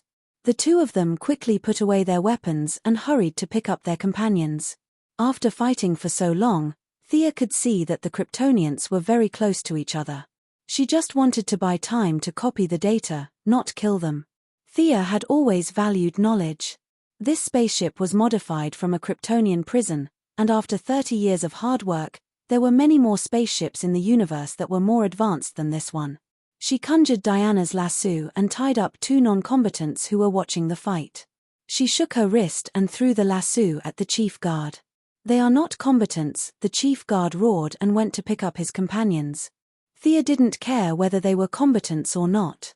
The lasso she conjured seemed to come alive and tied up the Kryptonian warrior who was seriously injured earlier. She clasped the neck of the seriously injured warrior like a villain. "Don't come over. I will kill him if he comes over." Apparently, the chief guard had never watched such a TV series. He was so angry that his mouth was trembling. He kept saying things like, "You don't have the honor of a warrior, and come at me if you dare." Chapter 353. When the replication of the data reached 100%, Thea threw out the hostages. While they were busy trying to save the hostages, she shouted and threw the golden spear in her hand at the weak point of the spaceship. The spear was as fast as lightning. Thea threw it out fiercely, and it pierced a big hole in the spaceship while the Kryptonians roared in horror. Whoosh! The broken hole was followed by an unparalleled suction force. At this time, it could be seen that the Kryptonians were physically strong. They had the ability to fly in space, and they were not as panicked as humans. Several of them held on to fixed objects or pulled their companions, but none of them flew out. Everyone, take care. Thea felt a little regretful that she did not see their panicked expressions. Although they might not want to see her again, Thea still said goodbye to them. She summoned the aircraft and got out of the hole. Thea did not return to Earth. Instead, she observed from a distance. She saw that the Kryptonian spaceship was constantly on fire. Although there was no oxygen in space, they carried a lot of oxygen on the spaceship. Explosions occurred from time to time. Despite their efforts, the spaceship's orbit was inevitably tilted, and it was faintly colliding with Earth. Let's call it a day. Thea had gotten everything she needed. The Kryptonians looked like humans, but they were not the same species. They were not of much help to her body that had been transformed by divine power, but she could use the Kryptonian gene modulation technology to strengthen the physique of her parents and 2 brothers. She flew directly to a nearby planet, put away the aircraft, and opened a portal to return to Earth. She did not want to care about the big swaying target in the air. Whether Superman flew up to fight it or the Earthlings blew it up with some black technology, it had nothing to do with Thea. She pretended to be injured and flew slowly back to the Ministry of Defense. Sorry, the alien was too strong. I couldn't catch her and let her escape. Thea gave them the illusion that Führer had run back to the spaceship. General Swanwick repeatedly said that it was okay. He was quite concerned about her and asked if she was hurt. Compared to Superman, an alien with boundless abilities, Thea, an Earthling, who he knew well, was much more precious. Although the foreigners had never heard of this saying, the principle was the same. She was one of their own, so she was trustworthy. Therefore, they took the opportunity to label Thea. Thea's materialization ability, according to the analysis of several experts at the Department of Defense, was nothing more than imagination. The battle with Zod was nothing more than a power armor. The authorities were not afraid of technological weapons at all, but they were afraid of Superman, who could fly thousands of miles with a single punch. After General Zod obtained the Krypton gene modulation blueprint, he immediately split his spaceship into 2 and headed to the north and south ends of the Earth in an attempt to modify the Earth's climate and turn it into a new Krypton. But at this time, they were busy repairing the spaceship and had no time to care about Earth. The situation was a little strange. All the satellites were blocked, so they did not know what was going on in the sky. Based on their intuition, they guessed that the aliens had not left. The situation now was that the aliens could not come down from the sky, and the Earthlings could not go up. General Swanwick did not know what to do. One of his aides suggested that Thea lead the team to destroy the aliens, but he rejected it directly. What a joke! Superman was in this room. If he suddenly attacked, who would be able to stop him?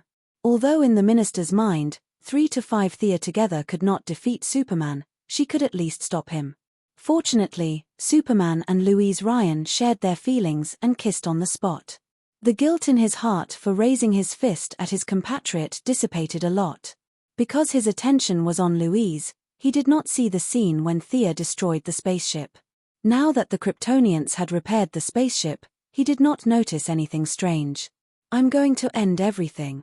Clark looked at Louise affectionately, then nodded to the generals and flew into space. His smile was very charming in Louise's eyes, but in General Swanwick's eyes, it was an expression of arrogance, and even a little provocation if one were to look deeper into it. They waited anxiously for the news.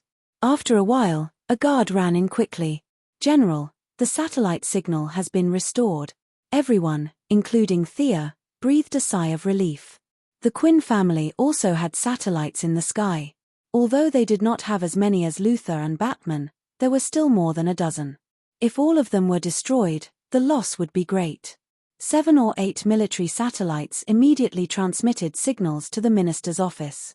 Thea, Amanda, and the Martian hunter, who had been watching in the room for a long time, also saw the live broadcast. They saw violent explosions on Zod's spaceship. From time to time, people were knocked out of it. The spaceship, which was only temporarily repaired, was riddled with holes. What was more frightening was that the spaceship's power system was out of control. Under the influence of Earth's gravity, it was rapidly falling to the surface. The minister quickly picked up the phone and asked the Department of Defense scientists outside the room. "Where is the landing point? Quickly calculate it for me." The person on the other end of the line was busy talking and finally gave the minister an answer. "The landing point is in Metropolis." The minister put down the phone and was dumbfounded.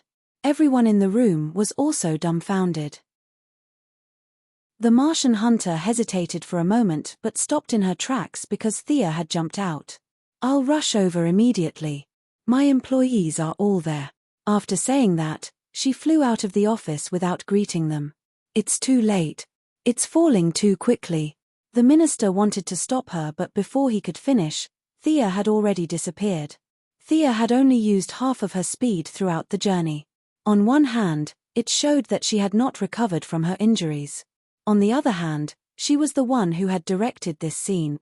When she was copying the data, she had secretly instructed Gideon to hack the spaceship's control system. Regardless of whether Superman came to wreak havoc or Earth launched a nuclear weapon, the wreckage of the spaceship would rush toward the tallest building in Metropolis.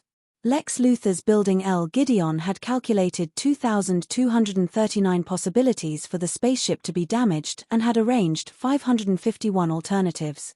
Unless the spaceship was smashed into powder, its target would only be Building L. The Quinn Group had entered Metropolis. Unlike the Luthor Group, they had no foundation at all. What should they do?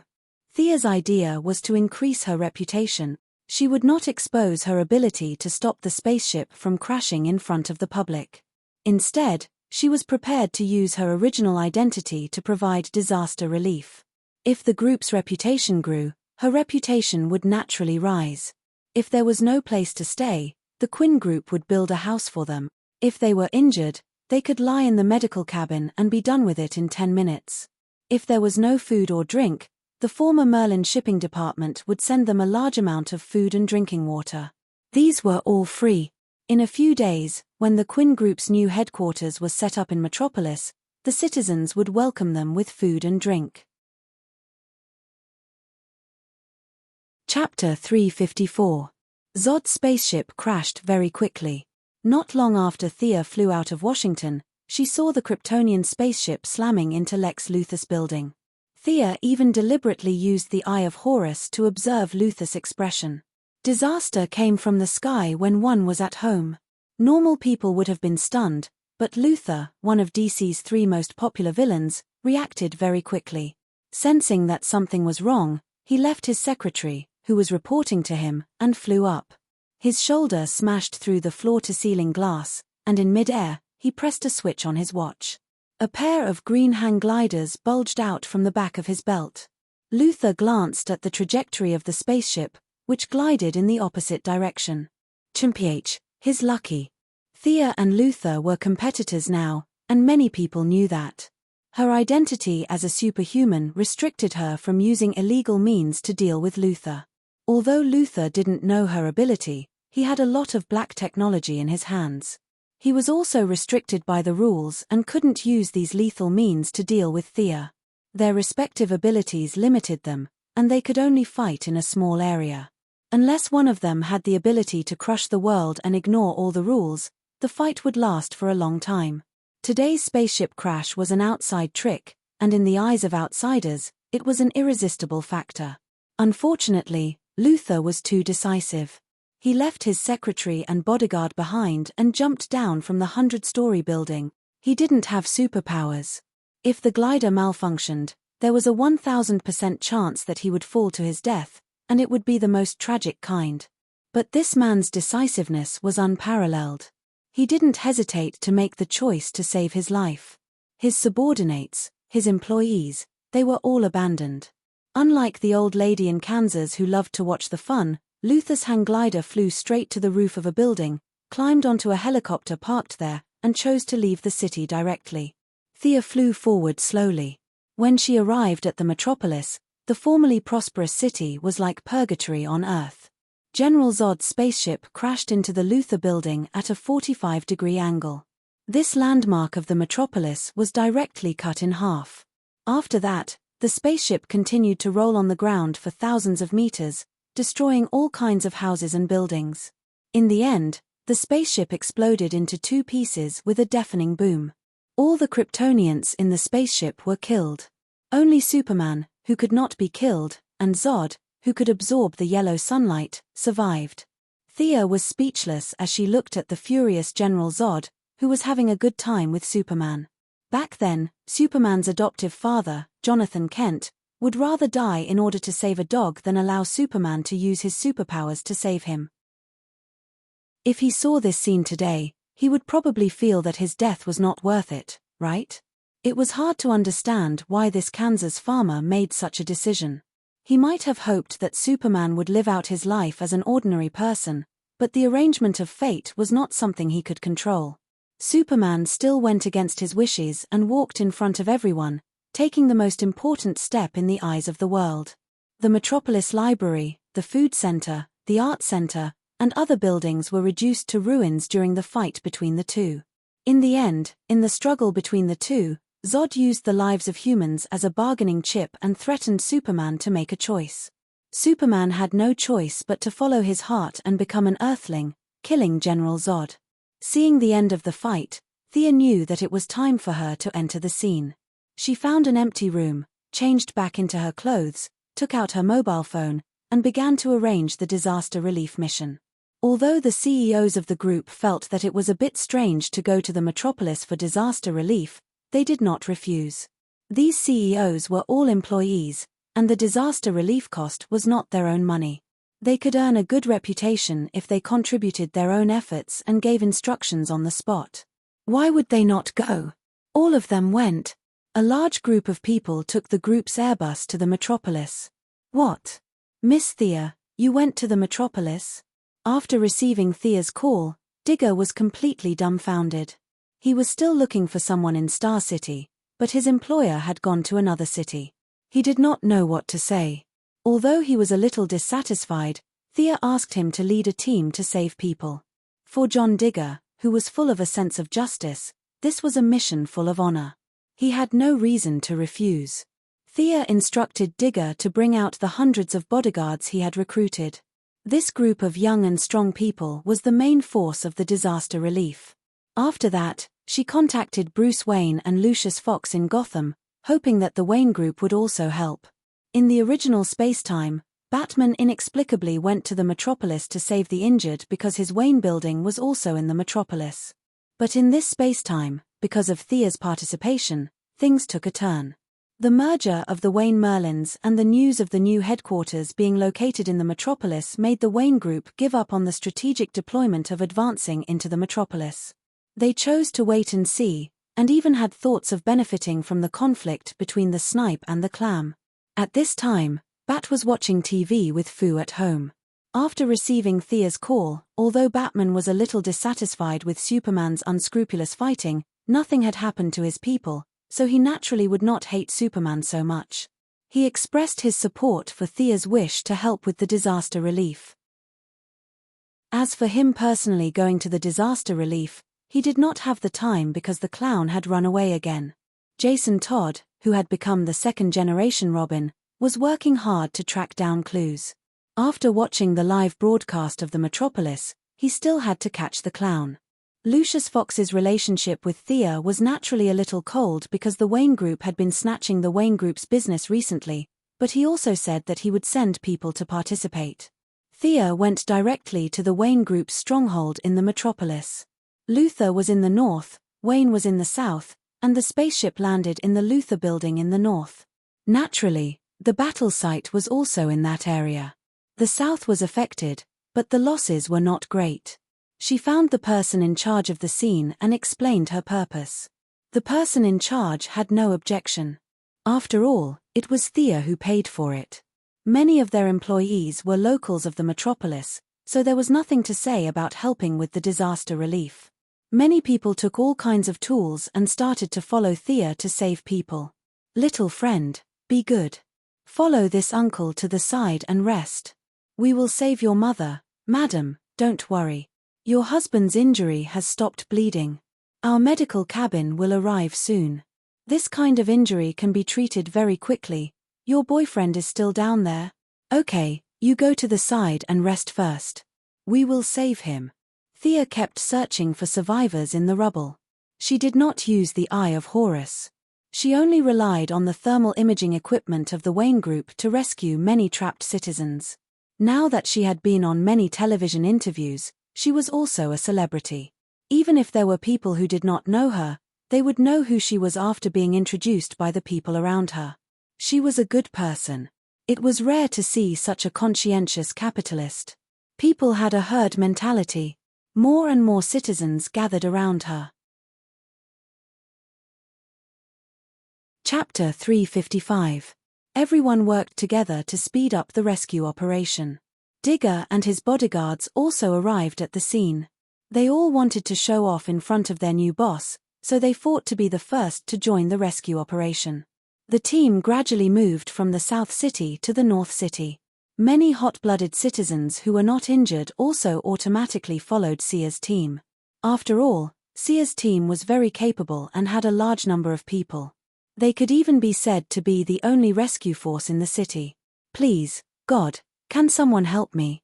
Thea heard a faint voice calling out to her. Get a few people to follow me over there. Thea did not have time to explain. She led Digger to the west. She saw two middle-aged men trying to pry open a stone slab. A woman was struggling in the gap. Editor Perry? Sia realized that this was an acquaintance. This guy was the editor-in-chief of the Daily Planet. Although Louise Lane had done all the interviews, Sia also knew the editor-in-chief. You are. Oh, Miss Thea, come help. At first, the old man didn't see who Sia was. In order to increase her reputation, Sia, who was a little bit of a clean freak, also went all out. Now, her face was covered in dust. If he didn't look carefully, he wouldn't recognize her. More than 10 strong men rushed forward and rescued the female reporter who was pressed down below. Is everyone okay? The female reporter had just crawled out and hadn't even caught her breath when she saw Louise Ryan running over from afar. Louise did not know that Sia had been involved in this matter, either openly or covertly, but she recognized Sia in an instant. The two of them greeted each other, and at the same time, a thought appeared in their minds. Why is this guy here? Sia's thoughts were very simple. Why did she always see this guy in dangerous places? Is there a mistake in my memory? Is Louise Lane not an ordinary person? Does she have the ability to teleport to wherever there is danger? I remember that she was in Washington before this. She looked behind Louise Lane and saw that a large number of American troops had entered the city. General Swanwick was directing the rescue operation with a righteous face. F***CK. How dare you fight with me for prestige? Thea couldn't take it anymore. She told the people from the Daily Planet to go back and rest while she led the rest of the team to harvest the worship of the citizens. Superman had originally planned to call it a day and go home after the fight. However, when he saw Thea helping with the disaster, he thought about it and started to rescue the citizens. Most of the people would form 3 groups to help the disaster relief. Superman was busy working alone. Ordinary people couldn't keep up with his strength and speed, and the ruins were all caused by his battle with Zod. Now that Zod was dead, the resentment of the citizens would naturally be vented on him. Although he had indeed helped a lot of people, it was impossible for the citizens to be grateful to him. The other 2 groups of rescuers were Thea and the military. Both of them had a lot of followers following behind them. Thea seemed to be more approachable. She actively helped the injured and treated everyone equally, regardless of whether they were rich or poor. General Swanwick's image wasn't as good. After all, he was in his 50s. Thea helping an old lady was an act of kindness. He really couldn't bring himself to help an old lady. What if he was called a hooligan? However, the military's reputation still attracted many citizens to join his rescue team. Those who didn't know the inside story of Thea's actions would only think that she was being kind. However, General Swanwick knew the truth. He wasn't sure if she was being kind or not, but Thea leading 4 or 5 young people and pretending to be struggling to rescue the citizens under the cement pillars was 100% putting on a show. However, he didn't object to putting on a show. How many people around him didn't put on a show? From a certain point of view, he was even a little relieved. This was the performance of one of his own people. Politicians weren't afraid of putting on a show because they did it too. It didn't matter if there was one more or one less person. What they were afraid of was someone with impeccable moral integrity. For example, the guy in the blue tights and red cloak in the distance, who was known as Superman, had perfectly demonstrated what it meant to have his feet touch the ground. He had been hovering in the air to rescue people, and his feet didn't touch the ground at all. This made General Swanwick feel a little empty. Could such a person really obey the orders of the country and respect the Constitution? General, the young heir of the Quinn Group wants our transport plane to help her transport the medical pod. One of the African minister's subordinates reported to him. Thea didn't intend to reveal her identity in front of everyone. The African minister immediately understood what she meant and nodded in agreement. Benefits were also a way to build relationships. It couldn't be a one-sided effort. Only by helping each other could the relationship be stable. The two didn't communicate with words or eyes. They completed the cooperation tacitly. With the orders of the Minister of Defense, the military transport plane C-17 was mobilized quickly. In less than half an hour, the medical pod produced by the Quinn Group had been transported to the metropolis. 70% of the injured citizens had external injuries. A series of debridement and suturing work could be completed within 10 minutes of lying in the medical pod. The medical personnel on the scene were still dissatisfied with this kind of technological equipment for destroying their livelihood, but they were secretly relieved that their workload had been greatly reduced. Superman could destroy the world, but he didn't have the ability to heal. Seeing that Thea's medical ability was fast and that countless seriously injured people were transported over, the citizens finally had a good impression of him under his perseverance. They were no longer as cold as before. However, medicine couldn't cure diseases. No matter how heaven-defying the medical pod was, it couldn't save the dead.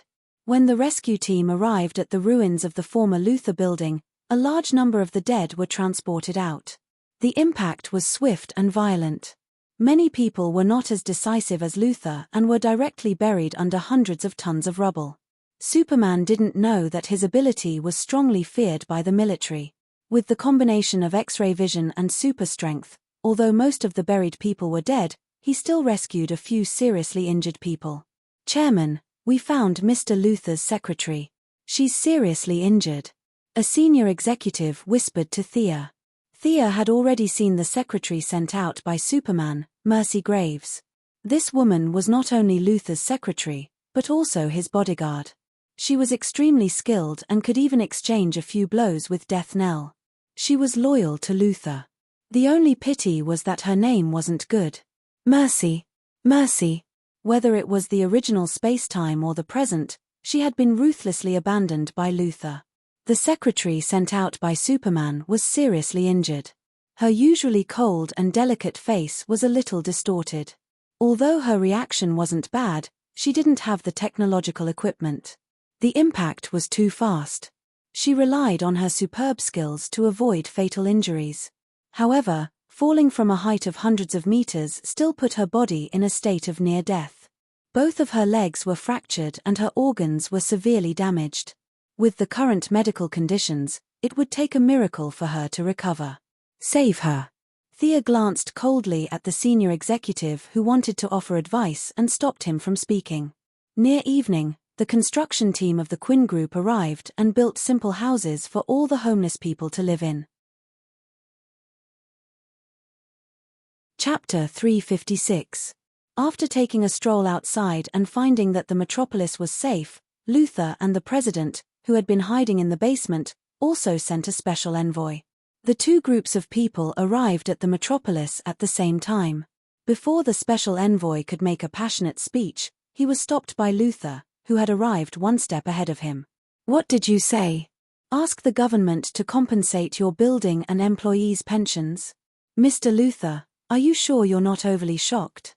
The special envoy was a middle-aged man with a hooked nose. He refused Luther's request without hesitation. If you don't want to compensate, then the military should pay. In short, Your incompetence has caused me great losses. You have to give me an explanation." The long-haired Lex Luthor ignored the angry stares of the special envoy and Swanwick. His expression was solemn and serious. Luthor was different from Bruce, who was severely constrained, and Thea, who had just taken over the group. His personal prestige was at the top of the group. He had hidden some technological weapons and secret bases all over the world, always in case of sudden changes. He didn't care how much the building and the employees' pensions cost. He just wanted to take the opportunity to get some benefits, such as the wreckage of the alien spaceship, or Zod's body. But he seriously underestimated the military's fear of Superman. Dream on. You want the military to compensate? The military also provided protection. Now most of the people who are treating the civilians are soldiers. Swanwick refused immediately. No way. These things belonged to the military. No one could touch them. Luthor's hidden strength was not small, but he couldn't openly confront the US military. His eyes flashed with wisdom, and in the end, he chose to wait and see. "Miss Quinn, thank you for treating my employees." Luthor was arrogant, but he was not a rude person. On the contrary, he was very polite. Seeing Thea constantly treating the wounded, he immediately rushed over and expressed his gratitude to Thea. "Mr. Luthor, you're too polite. This is what I should do. Your secretary, Miss Mercy Graves, is seriously injured. If you have a better way, you should treat her quickly." Thea wanted to see how Luthor would respond. Luthor's eyes flashed with a strange light. Thea did not intend to let go of this opportunity. She said with a hint of sarcasm, "Miss Mercy's name is not good. Mercy. Pity. He, Mr. Luthor only believes in himself, he doesn't need pity." Lex Luthor still maintained his demeanor as if he hadn't heard anything. He nodded slightly. "I'm going to visit my employee." Humph. Thea snorted softly. She didn't expect this little episode to defeat Luthor. It had nothing to do with right or wrong. She just felt that the arrogance in his bones was annoying. The treatment lasted for 3 days. Whether it was the president or the various representatives, they went around the metropolis like a merry-go-round. Other than showing their presence, they did not provide any practical help. Because the nature of the incident had not been determined, was it a natural disaster or a man-made disaster? They couldn't even find the culprit. Student Superman had escaped that very night. Now, the person who appeared in the metropolis was a young man from Kansas with old-fashioned eyes. His name was Clark Kent. There were injuries and deaths in the Daily Planet, so there were many vacancies. Naturally, he successfully obtained the position of an intern reporter. These Americans' face blindness is too serious. This disease needs to be cured. Can't they recognize him just by wearing ordinary clothes and a pair of glasses? Thea saw Brother Superman pretending to be an ordinary reporter from the corner of her eye and couldn't help but think so. She was now sitting in the audience. A representative from Kentucky, Ms. Joan Vinci, was giving a passionate speech. Thea pretended to listen carefully and clapped from time to show her attitude. "Ms. Vinci, what you said was great," Thea said after the meeting. "Thea, you're getting more and more beautiful. What a sweet mouth." Joan Vinci was Moira's political ally. Whether Moira's next step was to enter Congress or run for governor, she would need a lot of supporters. Thea just showed her support and didn't say much. She now had more things to do than these politicians. The cake of rebuilding the metropolis fell into the hands of the Quinn Group. Just the initial estimate was that it could bring in a profit of $1 billion for the group. Luthor was naturally jealous, but he was a high-tech group. He had no problem researching technology, but he had to stand aside when it came to building houses. And in the past 2 years, rebuilding Seaside City and Midway City, the Quinn Group's urban construction team was trained. A large number of skilled workers were hard work in itself, so it was useless for other groups to be jealous. After gaining a lot of reputation, the Quinn Group's new headquarters was officially built in the metropolis. The unlucky Luthor gave up on the compensation. The original site of his group was forcibly requisitioned by the military because it was the crash site of the alien spaceship. He couldn't win against the military, so he had no choice but to gather his people and choose the site to rebuild Building L. In a short time, the bustling metropolis could be renamed as a big construction site because there were more excavators than cars in the city. That evening, Thea avoided everyone's gaze and changed into a yellow light costume alone. She went to a hidden corner in the city. "Death Knell, what's the matter?" The burly Death Knell walked out from the shadows. His originally burly body was now transformed by the energy of the light ring, making him as strong as a brown bear. "Boss, someone issued a high-reward mission in the underground world." Death Knell was hesitant, but he still said it. "I won't interfere with your mission. I remember I told you before." Death Knell organized his words and said cautiously, "According to my principles, I will accept it. But personally, I am very against it." Oh!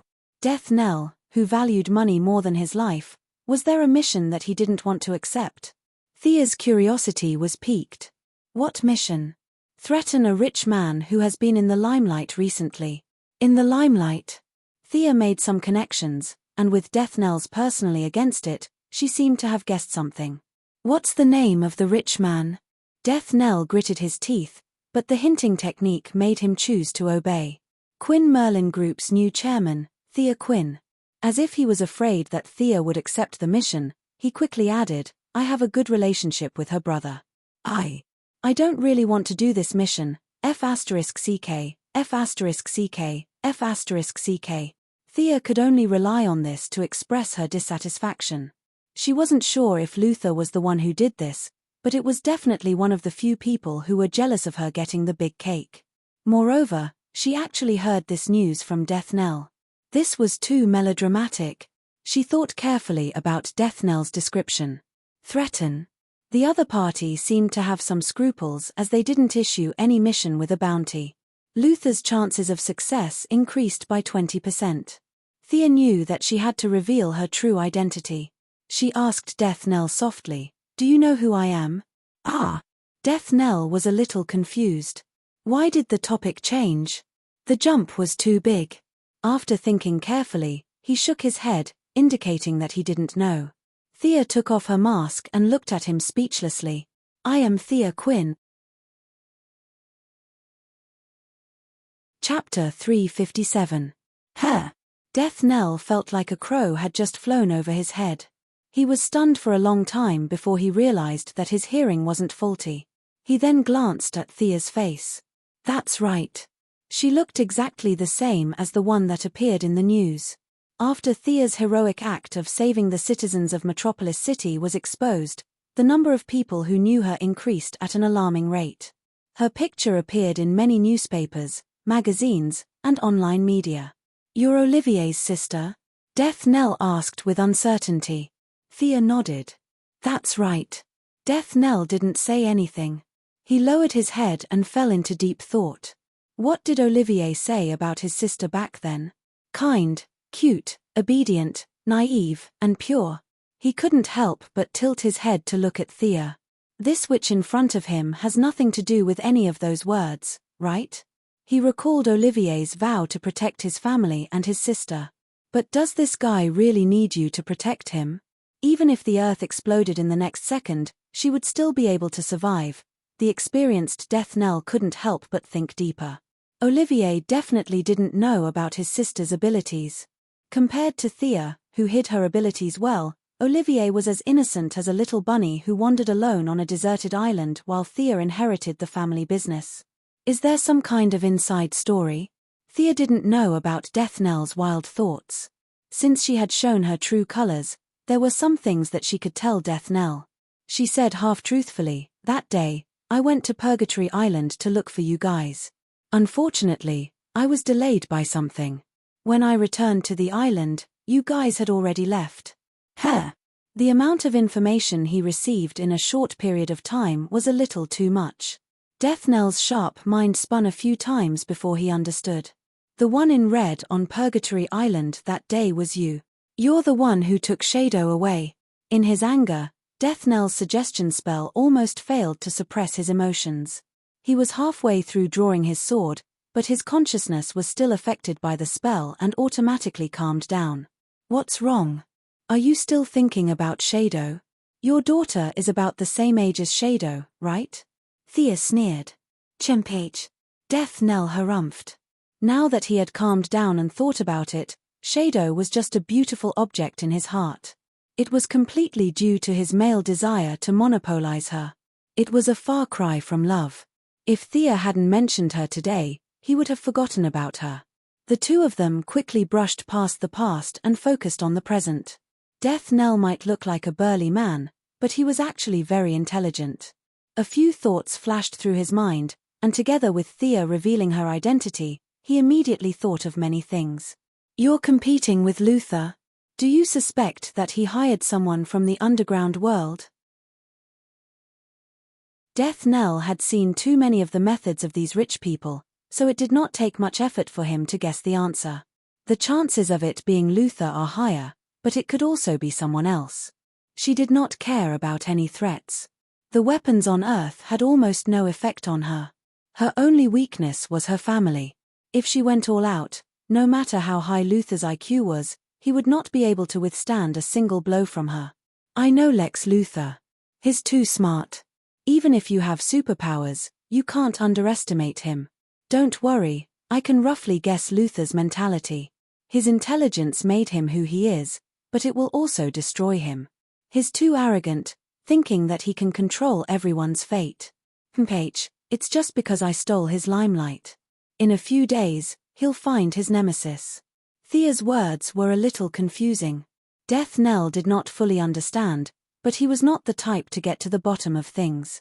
What do you need me to do? Infiltrate his inner circle and pass on a message? You don't have to do it deliberately.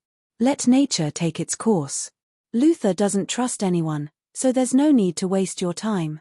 Your mission is to continue to take root in the underground world and understand all the dark corners of this world. Thea finished and thought for a moment. You can accept the mission to kidnap me. Just pretend to fight. As for Luther's side, use other channels to issue a mission, regardless of life or death. These rich people have nothing better to do. They just want to put on a show for others to see. As a mercenary, Death Knell was a little dissatisfied with this matter, but he still agreed. On the third day after the two ended their conversation, Thea was attacked. A few days later, she was attacked twice in a row. During the third attack, Death Knell personally took action, but he was repelled by Digger, who was armed with a simple frost gun. Thea was attacked, but Luther's side did not have it easy either. Within a week, he was attacked by gunmen 4 times. The last time, the mercenary Death Archer, who fought alongside Thea against the Charm Witch, could not resist the temptation of money and personally took action. He shot Luther's long hair from a distance, but the bullet was blocked by a layer of transparent energy shield. Subsequently, the underground world removed these 2 missions at the same time. Both of them revealed some technological equipment. As for whether it was active or passive, only they knew. Just as Thea predicted, Luther quickly shifted his attention. Ordinary business battles did not have much interest in him. He had his eyes on the superhero who had recently risen in the metropolis, Superman. This pair of old enemies still had the fate of going against each other. Because of the battle between Superman and Zod, where the spaceship destroyed his iconic building, the conceited Luther was jealous, dissatisfied, fearful, and other emotions mixed with hatred.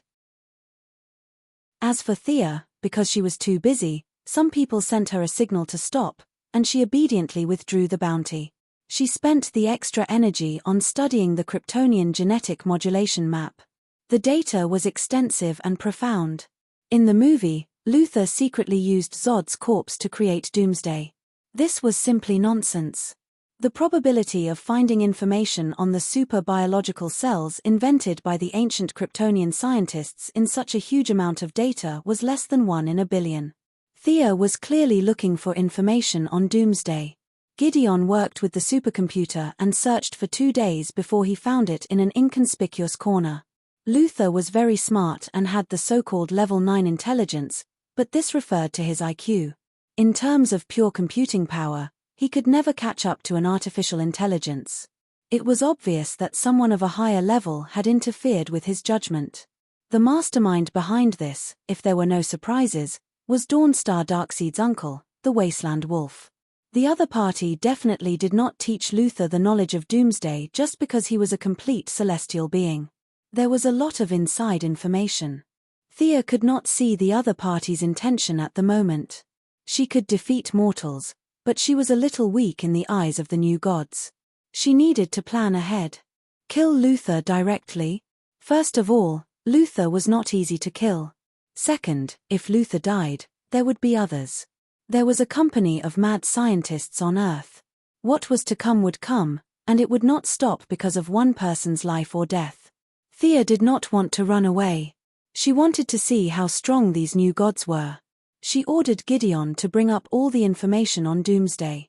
She wanted to study it carefully to see if there were any flaws, and if she could even take Doomsday for her own use.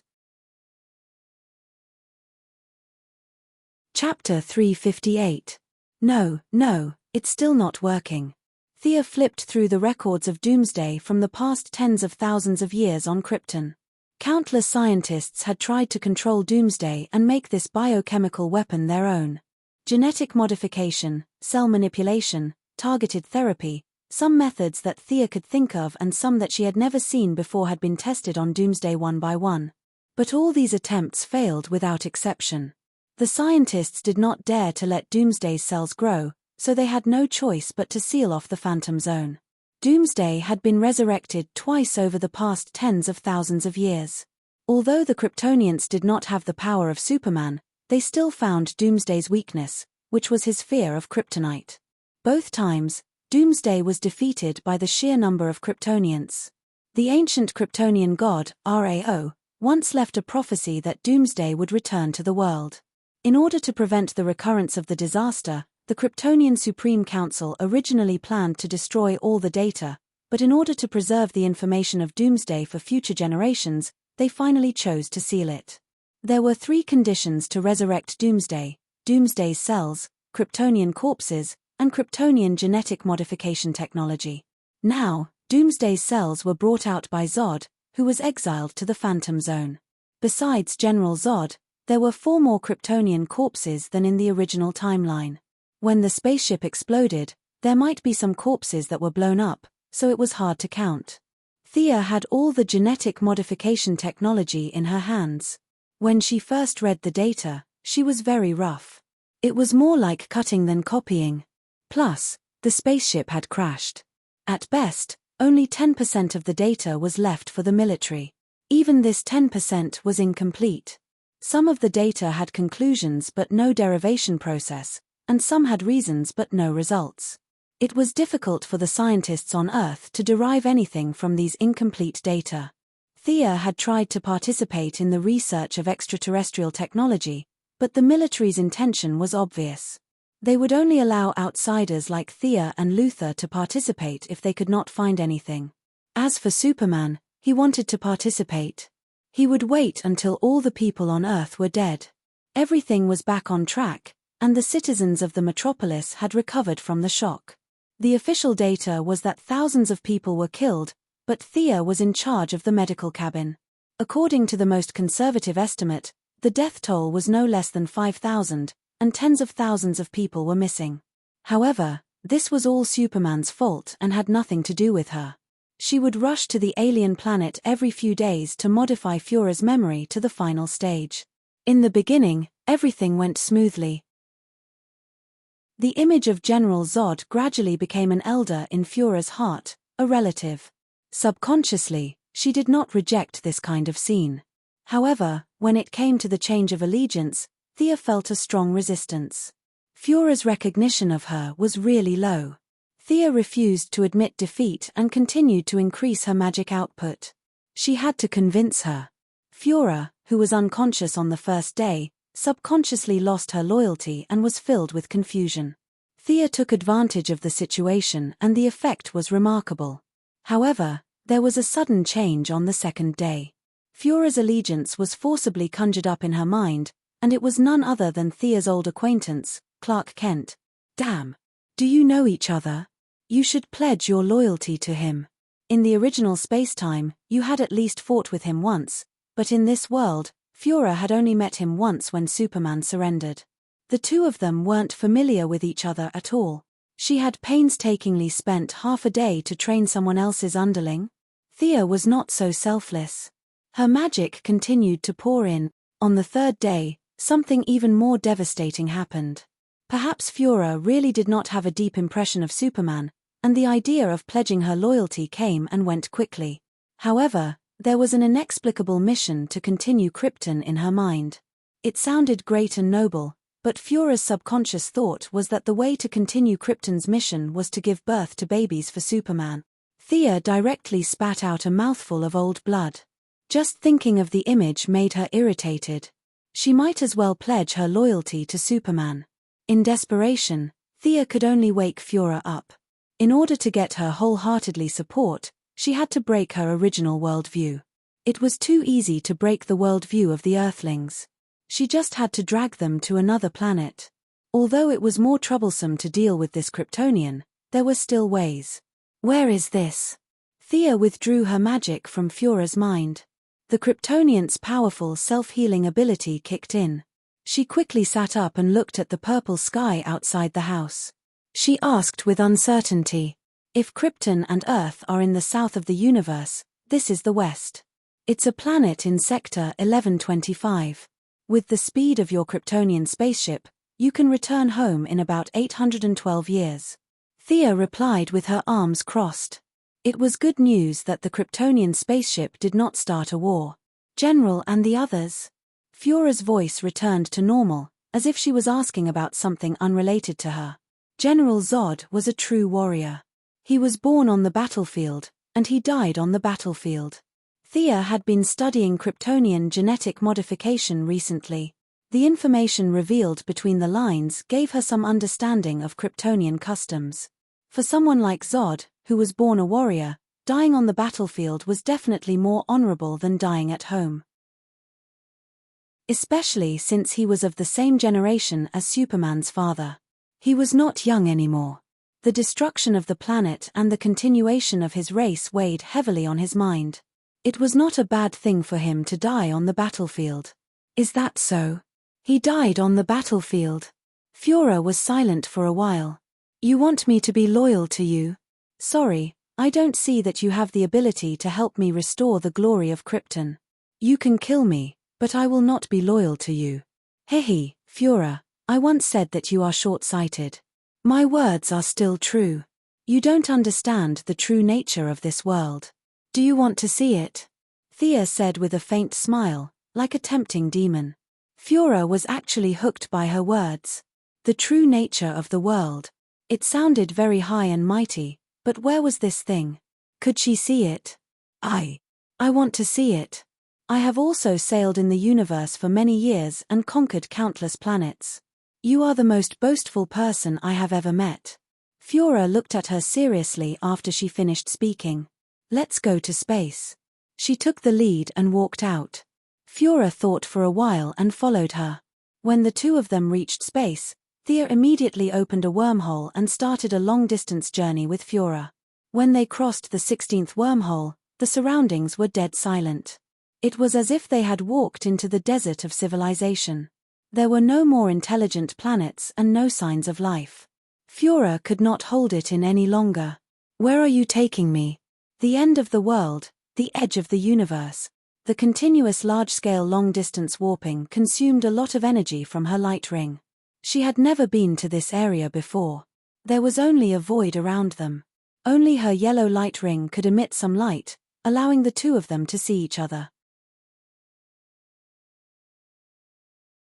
Chapter 359. The End of the World. Fiora's head was full of question marks.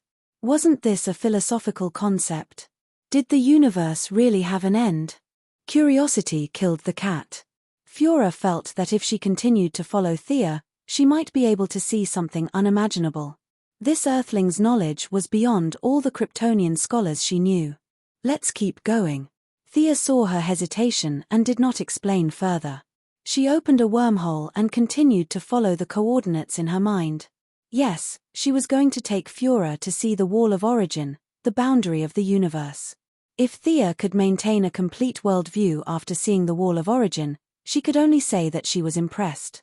During the battle with the Parallax Demon, As the first person in the world to wear a dual-color light ring, the light ring showed Thea the existence of the Wall of Origin and left a unique coordinate.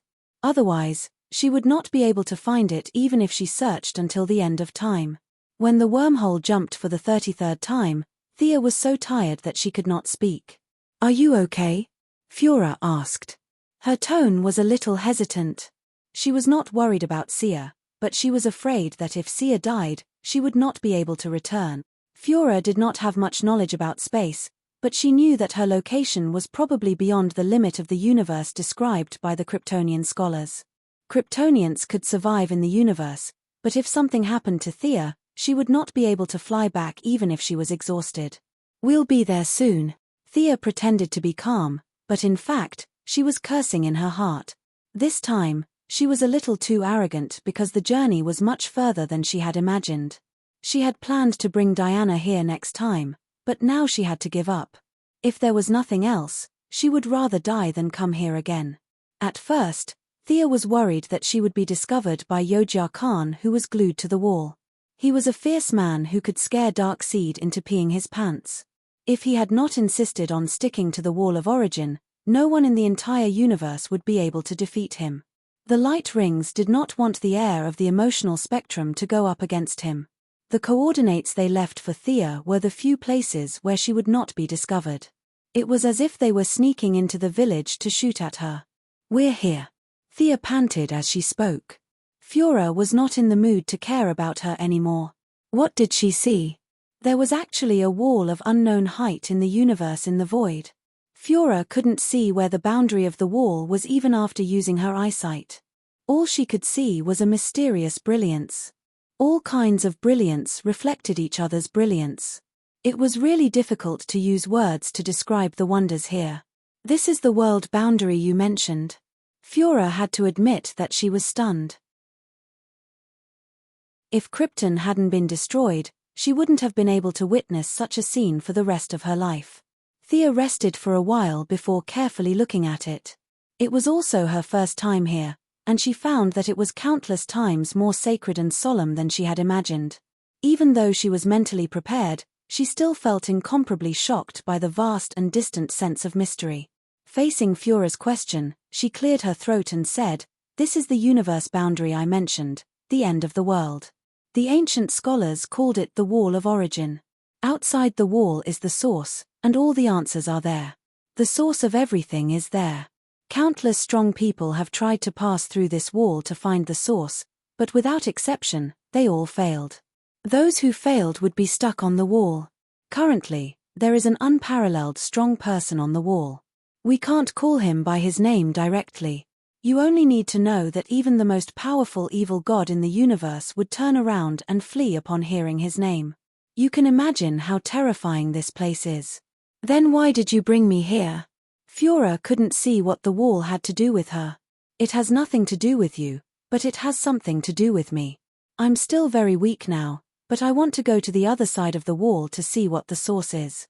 If I can control the source, perhaps I can have the power to change cause and effect, change time, and turn non-existence into existence." Thea said softly. She didn't finish her sentence and hid the second half of her sentence.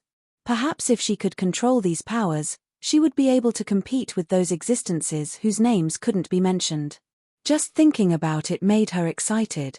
Turning something that doesn't exist into something that exists. Fiora muttered in a low voice. "That's right. On that day, perhaps Krypton could return to the universe again. Your parents and friends might still be waiting for you to return home like before you were destroyed." Thea didn't know if she had such an ability, but she wanted to draw a big picture first. Anyway, she was determined to reach the peak. If she were to die midway, then there would be nothing left to talk about. But what if she could succeed? What if she could really embark on the path of immortality? At that time, it wouldn't be difficult to restore Krypton. Fiora was completely stunned. She couldn't think of such an ingenious idea even in her dreams. She wanted to ask Thea if she was bragging, but the endless wall in front of her reminded her that Thea was indeed extraordinary. Seeing her hesitation, Thea decided to give her another dose of medicine. "Do you know how Krypton was destroyed?" "Ah." Fiora didn't know why she suddenly asked this question, but she still answered. The core of the planet was destroyed, and the planet exploded. This is what we saw with our own eyes in the Phantom area. What you said is only one of the current mainstream views. Thea didn't give Fiora a chance to interrupt and continued. The Green Lanterns once went to the wreckage of the planet to investigate. There were traces of the advanced artificial intelligence Brainiac's activities at the scene. There were also many alien scientists who asserted that the entropy of Krypton was much higher than normal. This didn't seem like a natural reaction. Many people thought that it was man-made. This is also a view. Thea told her about 5 to 6 reasons she knew about the destruction of Krypton. Seeing that Fiora was dumbfounded, she continued, "Do you understand? The genetic technology of Krypton has reached the point where it can threaten some strong people. The destruction of your planet is not simple. I can only say that there must be the answer you want to know in the source behind the wall." Thea reached out her hand. "I'm still very weak now, but I really need your help." Fiora was struggling in her heart. The information she received in this quarter of an hour was more than the information she received in the previous 30 years. Did she know nothing? Facing Thea's hand, she was full of hesitation. Pledging loyalty to an outsider was simply unimaginable. But the glory of Krypton was restored, and she was full of expectations. How should she choose? Thea didn't urge her, but just raised her hand and waited for her response. Time passed by, and finally Fiora made up her mind. Her genes determined that she was an adjutant, and she could only be an adjutant. If there was no one to assist her, her life would be meaningless. This was a command that was deeply rooted in the genes, and she couldn't refuse. "Okay, I promise you." The two of them shook hands with each other. Sia revealed a satisfied smile. Chapter 360. Thea was very happy that she had successfully subdued Fiora. This time, she did not use magic. Instead, she used facts and reason to convince others. This feeling of accomplishment was really intoxicating. Although Fiora's desire to revive Krypton played a decisive role, the deterrence of the Wall of Origin was also a factor.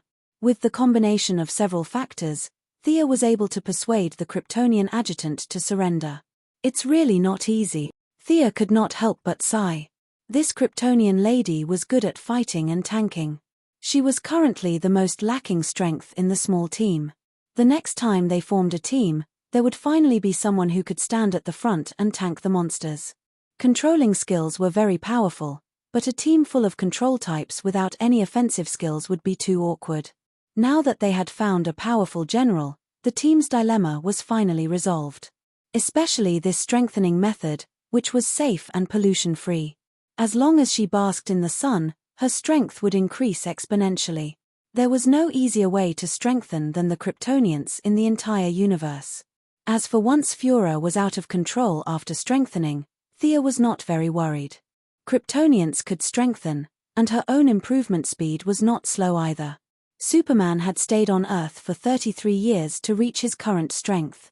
Fiora would not be able to catch up with Thea even after basking in the sun for a year and a half. Coupled with the genetic modification of the Kryptonians, they were more straightforward. Like Superman, Supergirl, and Zod, they were the kind of people who did what they said and did. They were almost simple-minded people. From the perspective of the mind-playing game, 100 Kryptonians were no match for one Earthling. Thea did not stay too long near the Wall of Origin. After recovering a little strength, she began the journey back with Fiora. After a few twists and turns, Fiora heaved a sigh of relief when she saw the traces of a civilized planet again. Previously, she was afraid that Sia would die from exhaustion, but now that she saw traces of intelligent life, she was finally not so worried. "What do you want to say?" Thea had used up a lot of her strength and needed to stop and rest from time to time. She saw that Fiora was hesitating to say something. "General's body. Can you help me get it?" Fiora asked uncertainly. "Don't worry, I've already gotten it back," Thea said, retrieving General Zod's corpse from her spatial ring. General Zod was the most important person to Fiora, and his death at the hands of Superman was considered a civil war among the Kryptonians. It would not cause much backlash. However, if his corpse was dissected by the Earthlings, Fiora would definitely not agree. Thus, Thea had long sought out the African minister to obtain the corpse. Earth scientists are more concerned about spaceships and don't care much about corpses. Thea also has the habit of sending alien corpses for burial, a Bean Sue in the green light incident. When the minister hears that she only wants a corpse, he agrees after thinking for a while. Zod's neck was broken by Superman, but there were no other wounds on his body. He lay quietly in the coffin as if he had fallen asleep. Fiora gently stroked Zod's coffin and remained silent for a long time. "Where do you want to bury him?" Thea asked after a while. "Do you know the original coordinates of Krypton?" Yes, Thea not only knew it, but also visited such a famous place with Diana. The two soon arrived at the place where Krypton exploded. The original planet was long gone, replaced by countless fragments of planets and space junk, which were scattered messily, indicating that there was once a strong civilization here. "Thank you." Fiora found the largest fragment of the planet and buried General Zod on this piece of land. Then, she turned back and sincerely thanked Thea. "What are you talking about? We are partners in the future." After solving all the problems, she returned to Earth with Fiora and found an empty house in Star City. "Take off your helmet," Thea ordered domineeringly. Fiora was dumbfounded. After listening to Thea's explanation, she realized that she was going to be exposed to the sun. Although she was puzzled, she still took off her helmet. The first time she was exposed to the direct sunlight of the yellow sun, the Kryptonian cells in Fiora's body were activated by the sunlight, and a large amount of information flowed into her brain. Fiora only screamed once before she fainted. She knew it. From the first time she came into contact with the sunlight, it could be seen that Fiora's combat talent was far inferior to Zod's. Although Captain Zod was also dizzy from the sunlight, he was still conscious. He could still walk 2 steps with the help of others. Fiora, on the other hand, directly fainted. The difference was obvious.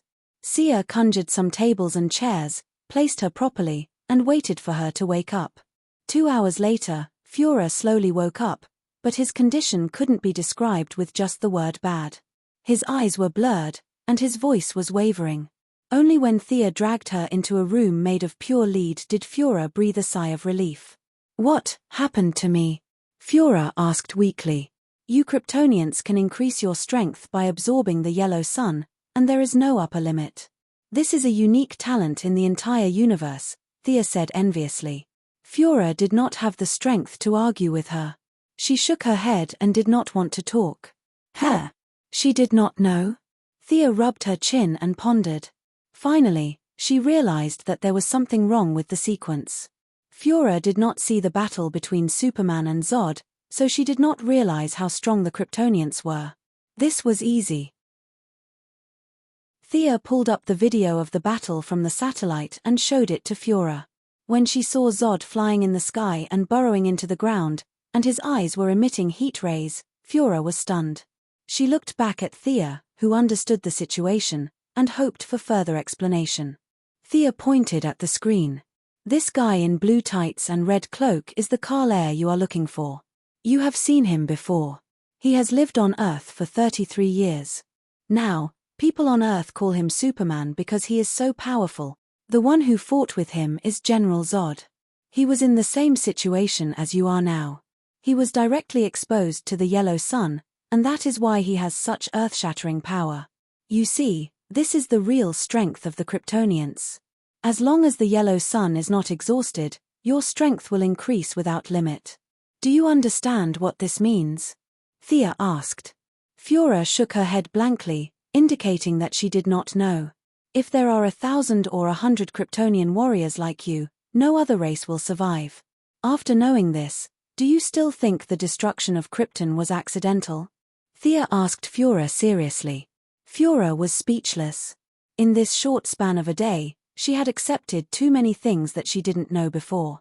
Her brain, which was originally considered sharp, was now a mess. She really didn't have much ability to think. Chapter 361. The Kryptonians' first exposure to sunlight was mainly due to receiving too much information in a short period of time, causing them to faint. After Fura adapted to the environment and blocked out a large amount of useless information, the only thing left was feeling comfortable. Super senses, heat rays, freezing breath, super strength, speed, endurance, and that incredible super recovery ability. The two occasionally exchanged pointers. Thea had tried to attack Fura with magic, but she was somewhat speechless because of their super recovery ability. Even if she used magic to control Fura, it was useless. Warriors like Zod and Fura, who had conquered countless planets, had strong willpower. Their magic could not be controlled for long, so it was difficult to cause fatal damage to them in this limited time. For example, the Kryptonians were the type of people who had a long HP bar and fast recovery ability. Without kryptonite to weaken them, it was impossible to kill them. Usually, after casting a bunch of spells, the damage received would be offset by their strong recovery ability. When the Kryptonians woke up, they would be fine. If there was no kryptonite in this world, it would not be an exaggeration to say that the Kryptonians were gods walking on the ground. After Fura adapted to the new strength in her body, Thea took her to Karuga. "This is your new subordinate." Thea and Senisto met again. Both of them looked behind each other at the same time and were a little speechless. Senisto's first two recruits were all normal people. Perhaps he felt that Thea's previous recruits, such as the dead people and the evil gorillas, were very different and cool. This time, he had also spent a lot of effort to find two subordinates with unique bones to compete with them. But he did not expect Thea to change her style and take the normal route this time. His original intention to compete with her was like a punch to the air. Thea looked at the two subordinates that Senisto had recruited this time and could not help but sigh. The universe was so big that it was full of strange things. One of them was called sludge, a cell-like creature. Its outer membrane was a corrosive liquid, and its insides contained the corpses of many enemies. Usually, it would lie on the ground in a green mass, but it could barely maintain a human form during battle. The other fellow was even scarier. It was a deadly virus that was usually as small as a speck of dust. According to Senisto, this was a virus developed by a certain high-tech planet for war. They kept iterating on the virus and finally produced a supervirus with intelligence. It was the microbe in front of Thea. It named itself Dispersis. "Your new subordinate is a Kryptonian. Are there any survivors after the destruction of Krypton?" Senisto originally thought that Fura was an Earthling, but the light ring scan gave him a slight shock. He was actually a remnant of an extinct planet. In terms of rarity, he wasn't inferior to his subordinates. There were more and more feelings of fear in the universe, and the collection of yellow energy was also increasing. Senisto had made a lot of light rings, so he didn't have to live so frugally like before. He threw a yellow ring to Fura. The Kryptonians' technological weapons are very powerful, but their combat power is not high. "I agree to let you join the Legion, but you have to show off your skills to my subordinates," Senisto said sternly when he saw that the two of them were about to leave. "Huh." Thea almost burst out laughing when she heard that. "The Kryptonians' combat power is not high. That's because you don't understand the body structure of the Kryptonians. Let leader Senisto see the Kryptonians with low combat power." Thea signaled Fura to show them his strength. Previously, Thea had told Fura about their current situation of being harmonious on the surface, and Thea had also talked about her ambition to control the Yellow Lantern Legion. Fura naturally knew what he needed to do. That was to intimidate. Only by suppressing everyone with absolute strength would he be able to take over the army after Senisto. Thea allowed Fura to join the Yellow Lantern Legion because the Yellow Lantern Legion had a function that was not very eye-catching: Kryptonian recharge. This function was meaningless to any other race, and only the Kryptonians could use it. What if the Kryptonians couldn't absorb sunlight during battle and their energy was depleted? Ring recharge. What if the kryptonite damaged their combat power and caused them to fall to the bottom? Ring recharge. The term perpetual motion machine was used to describe the Kryptonians who wore the Yellow Lantern ring. The only limitation was that they were born with great strength and had little resistance to fear. Thea could only make a magic ring for Fura with the bones of Kamul, the shark god. She had cast a constant resistance to fear on the ring so that Fura would not be affected by fear whenever he wore the yellow lantern ring. Fura didn't wear the yellow lantern ring directly. Instead, he flew up on his own. Then, under Senisto's puzzled gaze, he quickly landed and punched the ground. Boom!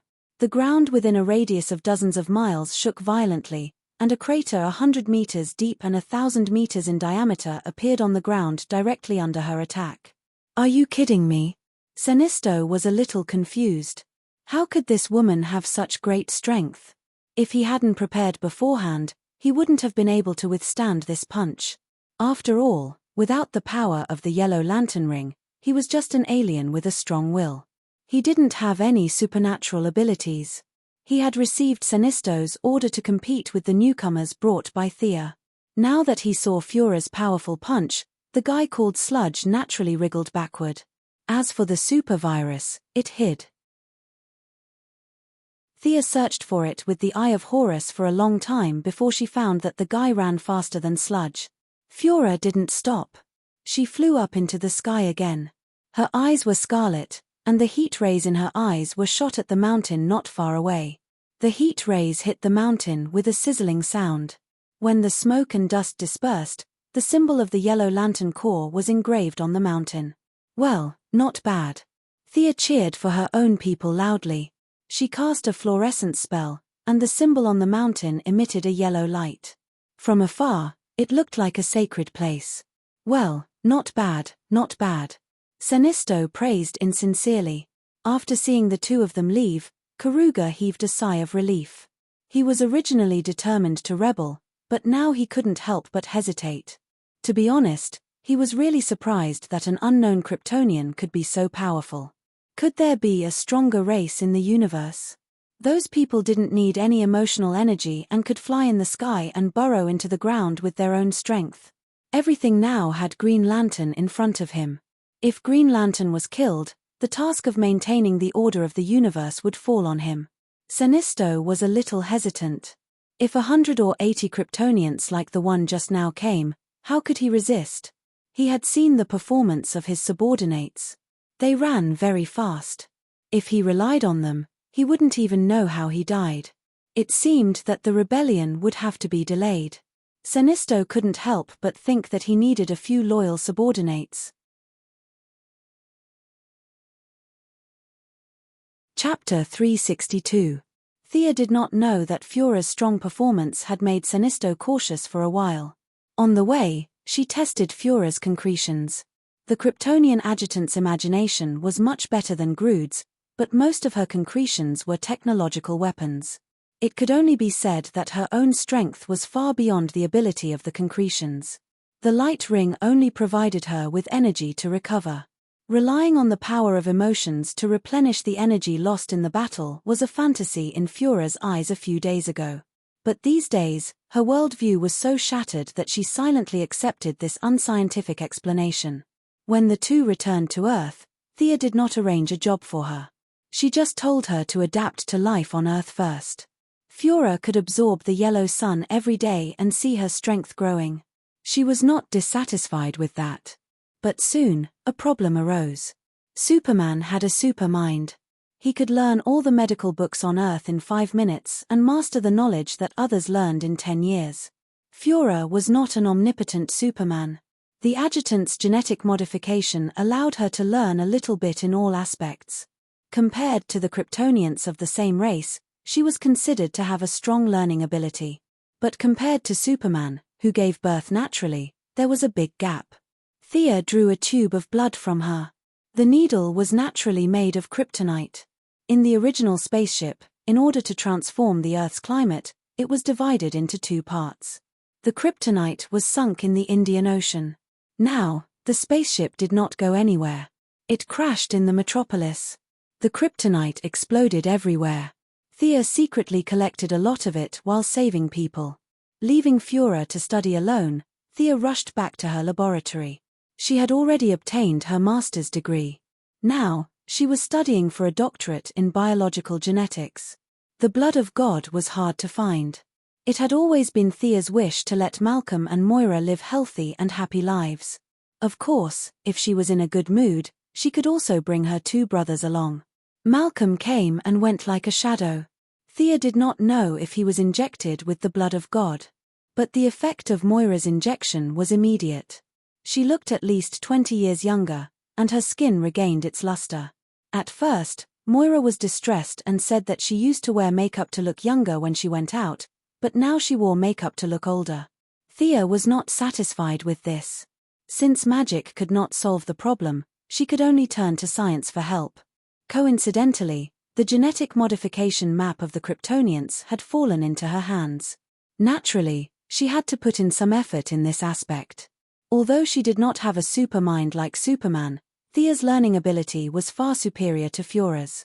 Combined with the knowledge of Earth, the preliminary genetic optimization fluid had been configured.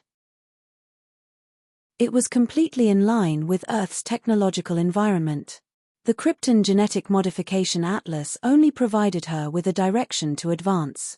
Thea didn't stop there.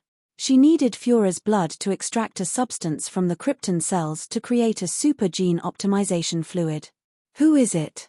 One day, when Thea entered her laboratory again, she found traces left behind by a stranger. Her laboratory was kept secret, and only a few of her closest friends knew the location. Thea turned on the light and saw a young woman in a wheelchair slowly sliding out from the side of the laboratory table. The young woman lowered her posture and said softly, "Miss Quinn, I'm here to ask for your help. Please help me." Oh. Thea did not say anything else because she knew this woman.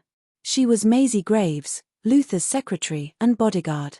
Maisie Graves was seriously injured when the spaceship crashed. It was Superman who rescued her from the ruins. Thea's medical pod had saved her life. Was she trying to gain sympathy by acting like a weak woman now? Miss Maisie's temperament was as miserable as it could be, as if all the misfortunes in the world had fallen on her. If it was an idol drama, this woman would be the female lead. Unfortunately, Thea knew her battle record. She was someone who could fight with death knell. No matter how great the mental blow was, she would not be like this. Sensing that the atmosphere between them was a little tense, the secretary knew that her first trick had failed. She calmly put away her bitter face. After failing to gain sympathy, she began to talk about the current situation. "My legs are completely crippled. Mr. Luther said to amputate them and install mechanical legs, but I can't bear to part with these two legs." The secretary's words were hard to tell if she was lying or not. The tears hanging at the corner of her eyes flowed down completely. Thea glanced at her. Although it was still covered in scars, the lines of the secretary's legs were straight and beautiful after rigorous training. Combined with her appearance, it was indeed a pity to amputate such a pair of legs. Even though she knew that the secretary was up to no good, Thea could not help but ask, "Mr. Luther is an intelligent man. If he can't do anything, what's the use of me? Mr. Luther said that your medical pod must have a better version. I believe him." The secretary's eyes were still shining, but from her tone of worship, it did not sound like Luther's words. It sounded more like the words of a god. Thea chuckled and pointed at her with her finger. "You worship your Mr. Luther so much. Why did you come to me for help? You should know that he is my competitor. He used a lot of tricks behind my back. Why should I help you?" As she spoke, Thea's tone became more and more severe. Her usual smile disappeared, and at this time, her eyes were filled with fear. The secretary persisted for 2 seconds before lowering her head. It was not that she was timid, but Thea's eyes were too scary. She avoided Thea's gaze, but the fear did not dissipate. The huge mental pressure almost made her collapse. However, since she was chosen by Luther, her quality was indeed far better than ordinary people. Her hands clasped the wheelchair handles tightly, and blood dripped from her lips. She did not beg for mercy. She just silently endured the mountain-like pressure in her mental world. Thea withdrew her mental deterrence. The secretary's willpower was extraordinary. According to Thea's observation, among the ordinary people who had not been strengthened, only Nightwing, Barbara, and a few others could reach this level. Even Laurel and Tommy might not be able to reach this level. Of course, Batman was not in the discussion.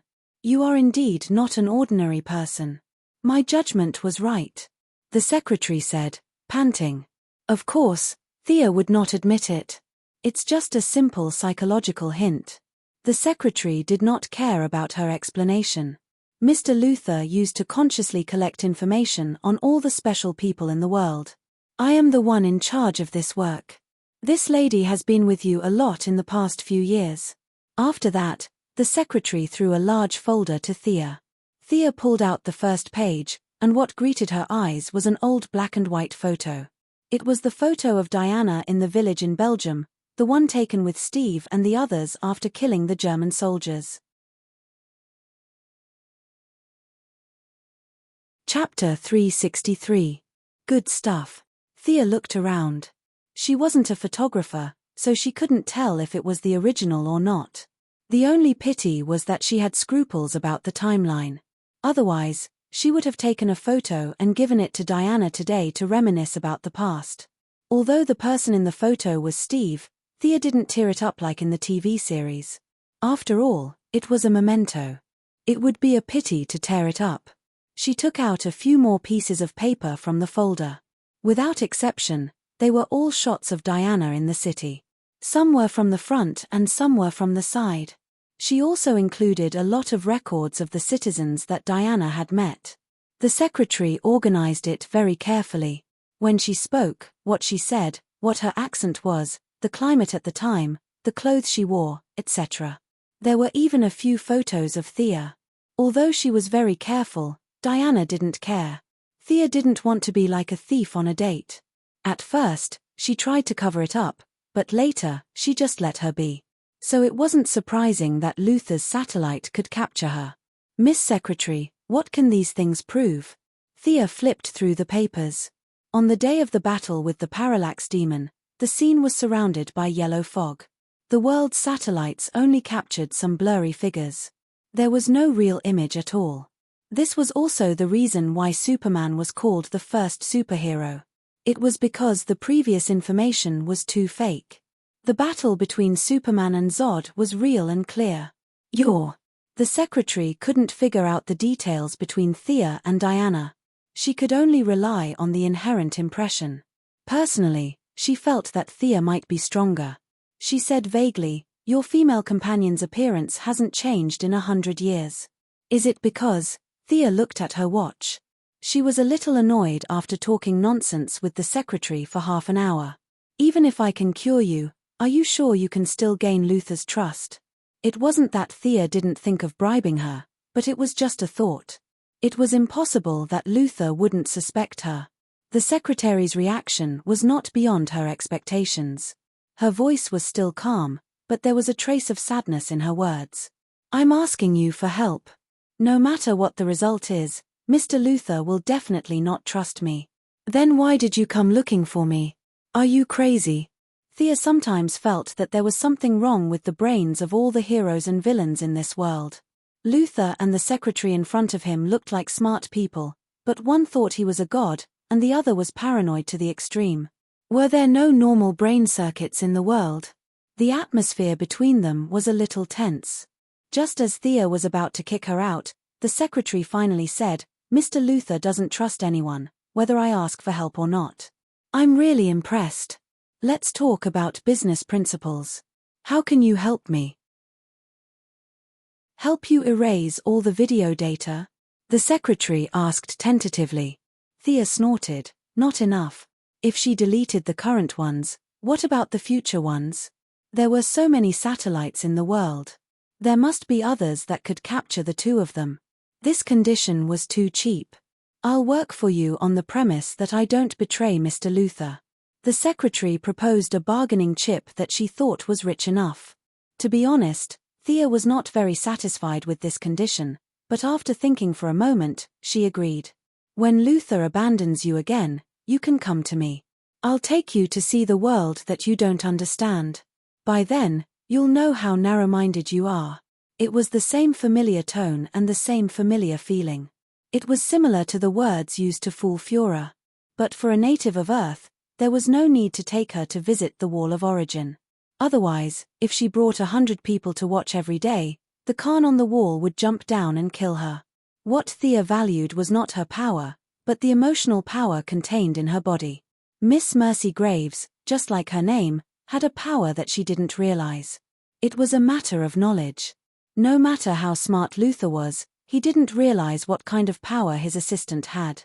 Like the Yellow Lantern's fear and the Green Lantern's courage, compassion was a necessary emotion for the Green Lantern Corps. They were originally a Lantern Ring tribe secretly established by Abin Su. The star field where they were located was unknown to outsiders. They didn't show their true colors until the Dark Night. However, Abin Su's ring recorded the coordinates of this star field. Later, he passed the ring to Hal Jordan. Coincidentally, Thea also wore the same ring. Hal Jordan couldn't see what the lone coordinate represented, but Thea knew that it must be the base of the Green Lantern Corps. The secretary was still far from being truly loyal. Only after being abandoned again could she change the target of her compassion. Only then could she truly be used by Thea. Thea invested in the present for Deathbell, Poison Ivy, and the others. As for the secretary, she invested in the future. With a snap of her left hand, the secretary couldn't resist the impact of her consciousness and fainted. It wasn't difficult to cure her disability. As Luther expected, Thea had a large number of advanced medical pods. Thea used her X-ray vision to check her body and confirmed that there was no tracking device. Only then did she bring the unconscious secretary to the metropolis through a portal. Death Bell bought an island in the middle of a lake on the outskirts of the metropolis. There was a magically controlled Shark King in the lake. With the support of Thea's large amount of funds and advanced weapons, Death Bell now had more than 100 subordinates.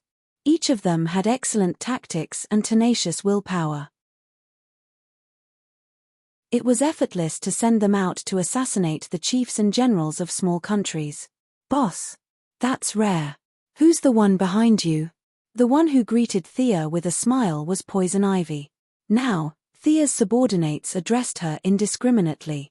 Some called her boss, some called her boss, and some called her general like Führer. Thea didn't care, she could call her whatever she wanted. Thea wrapped the secretary with her spiritual energy. There were too many metals in her wheelchair, so Thea threw her in Star City. "This woman, use the third medical pod. After the treatment, knock her out and send her back to the Luther group." Thea opened the door and went back to Star City. She hadn't finished her experiment for the day. Ayaya, what a pretty lady. TSK. Poison Ivy was a biochemistry graduate after all, so she was more educated than Death Knell and the other mercenaries. She was in charge of a few medical cabins that weren't on the market. Even though Poison Ivy hadn't done anything earth-shattering yet, she was already quite famous in the mercenary industry. She carried out Thea's orders thoroughly. She controlled the plant and pulled the secretary into a special room. The plant's poison had subtly changed her body and personality. She didn't even realize that she was a completely different person from before. She looked left and right to make sure that no one was looking at her. She took off the secretary's clothes. Even if someone asked, she would use the excuse of checking her injuries. As for whether it was true or not, only God knew. Chapter 364. The next day, when the secretary woke up, she found that she had returned to her residence. Her wheelchair was beside the bed. She moved her toes nervously and found that the familiar feeling had returned. She turned over and sat up. The harsh training had restored her calmness. If it weren't for the clothes on her body, she would have suspected that yesterday's experience was a dream. Hiss. After standing up, she found that her lower body was a little sore. She reached out and touched it.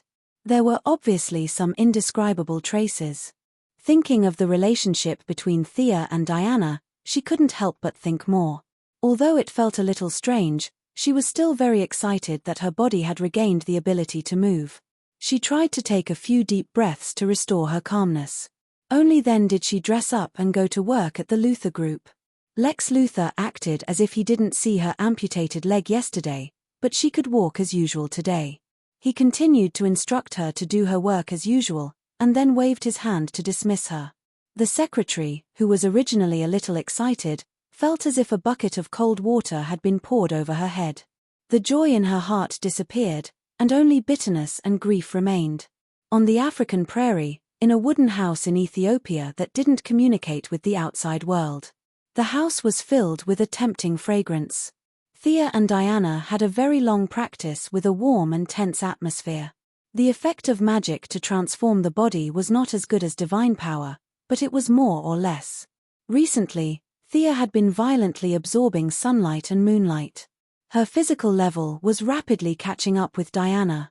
At this time, the practice could go back and forth for a few rounds. Is there any problem with the daily management of the temple? Diana stood up and gracefully wrapped her body with a bath towel. She asked Thea, who was combing her hair. Well, the Isadora you recommended is indeed a fanatical believer of the moon goddess. Under her leadership, many nearby citizens have a shallow level of faith. I can even absorb the power of faith from the temple. I think the situation with the moon goddess will be much better. Thea was very happy to mention this. Initially, with the addition of the water element to her body, Thea's overall magic power had decreased a little in order to balance the various elements. But with the reconstruction of the Temple of Artemis, the statue that Thea left on Paradise Island had transmitted a lot of faith power to her through some unknown attraction. This power of faith was provided by the Amazon female warriors in the past 100 years. The amount of faith was not much, but it was pure enough. The power of faith had been converted into divine power, and then into magic power, greatly making up for the previous deficiency. Her overall magic power had even increased by a notch. Now, Thea's 5 elemental magic powers were operating more flexibly and naturally. As long as she could find more earth element magic to add to her body, she would be able to form a perfect cycle in her body. Light, darkness, earth, fire, water, and wind elements would circulate. It would be an exaggeration to say that she would have an endless cycle, but her endurance would increase to an unimaginable level.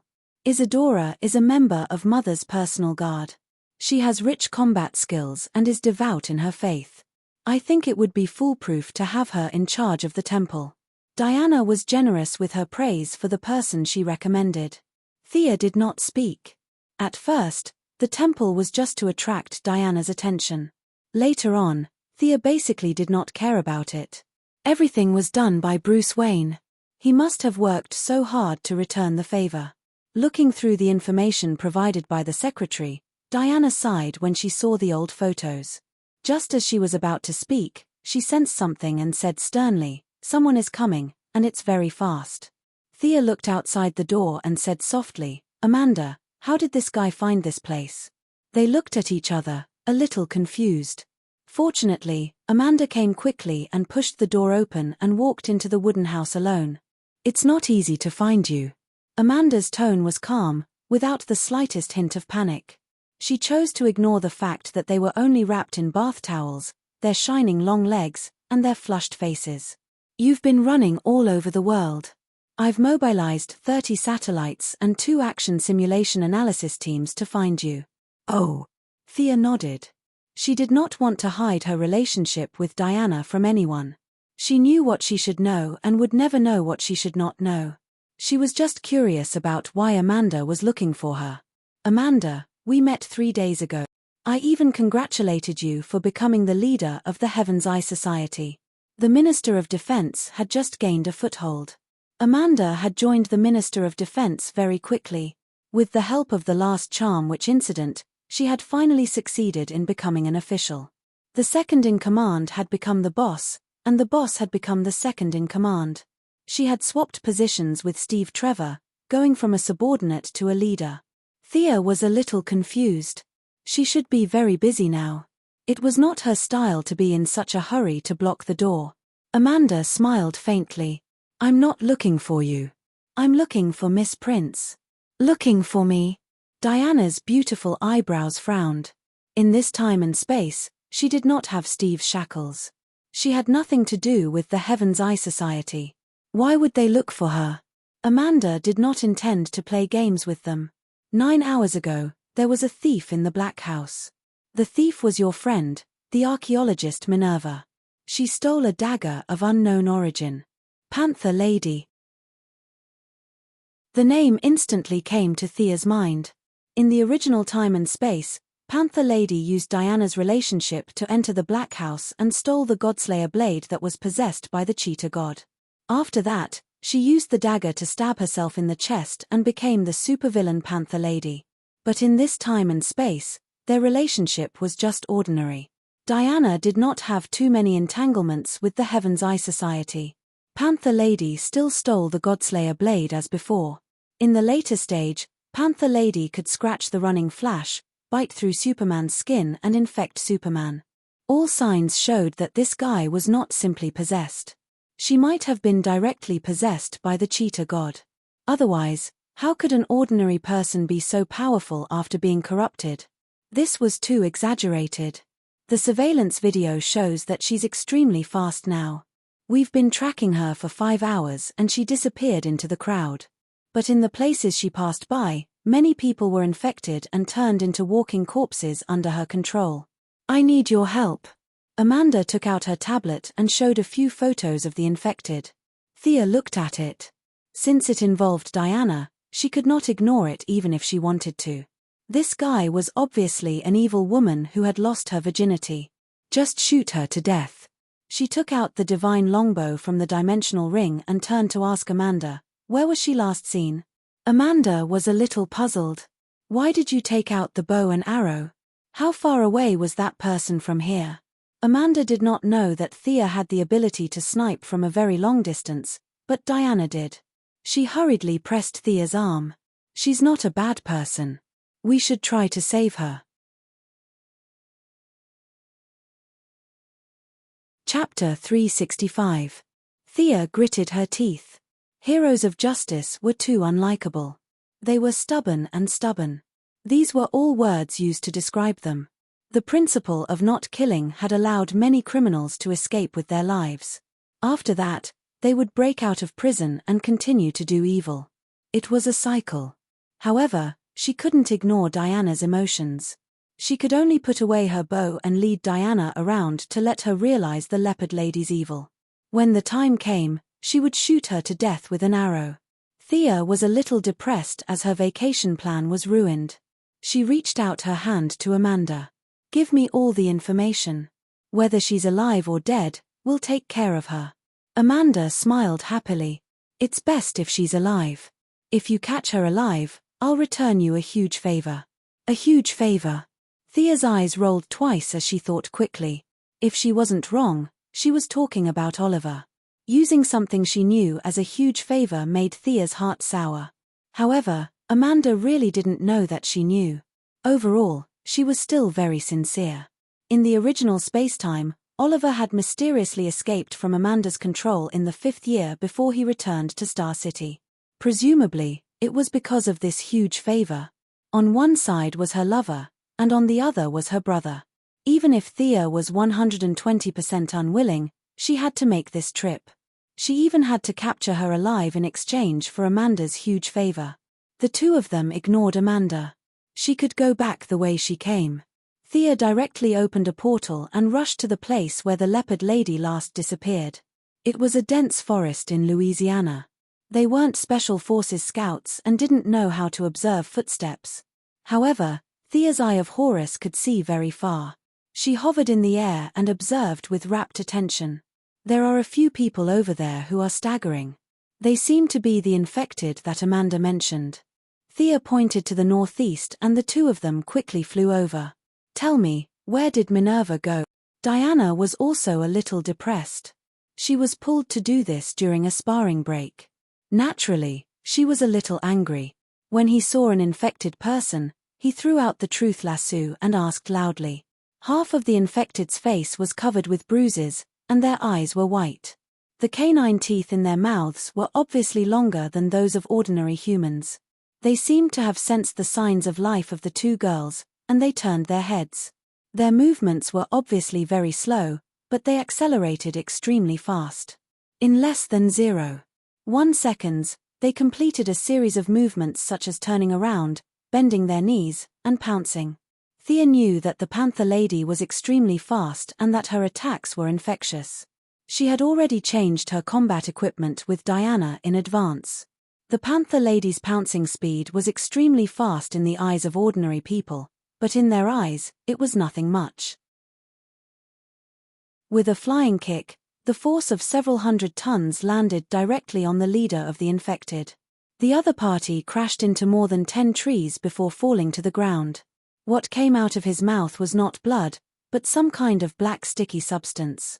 "They're not human anymore," Diana said a little uncomfortably as she faced several infected people flying over. However, her hands were not slow. The two of them had sparring on the weekend. If Thea improved, she would naturally benefit as well. The growth in her body was not obvious, but Diana's resistance to fear had now reached an inhuman level. At least, it was much higher than when the two girls reunited. The increase in her resistance also increased her willpower, which was reflected in her abnormal calmness in battle. No matter what kind of unfavorable situation she was facing, Diana could easily deal with it. She used the least amount of strength to throw out the most fatal punch. Her attacking style was unknowingly influenced by Thea. Fatal, efficient, and simple. This was Diana's current fighting style. Compared to the unskillful shield bashing of 100 years ago, her current fighting style was more artistic. Thea cooperated with her and drew her divine longbow. The two of them, one in close combat and one in long range, cooperated seamlessly. After 30 seconds, over 100 infected people were all knocked down by the two of them. Black sticky substance flowed out of the infected people's wounds and gathered into a dirty river. "It smells so bad." Thea, who was a little obsessed with cleanliness, could not stand it. She directly used Magician's Hand and gathered a bunch of people who were either dead or alive. The freezing gun on the power armor froze the bodies, and the pungent stench was finally contained. What should they do next? Diana automatically looked at Thea. Just like the day when they left Paradise Island, Thea did not disappoint her. The secondary control system on her arm was connected to the mainframe of the Quinn Group, and a large amount of information was analyzed and summarized.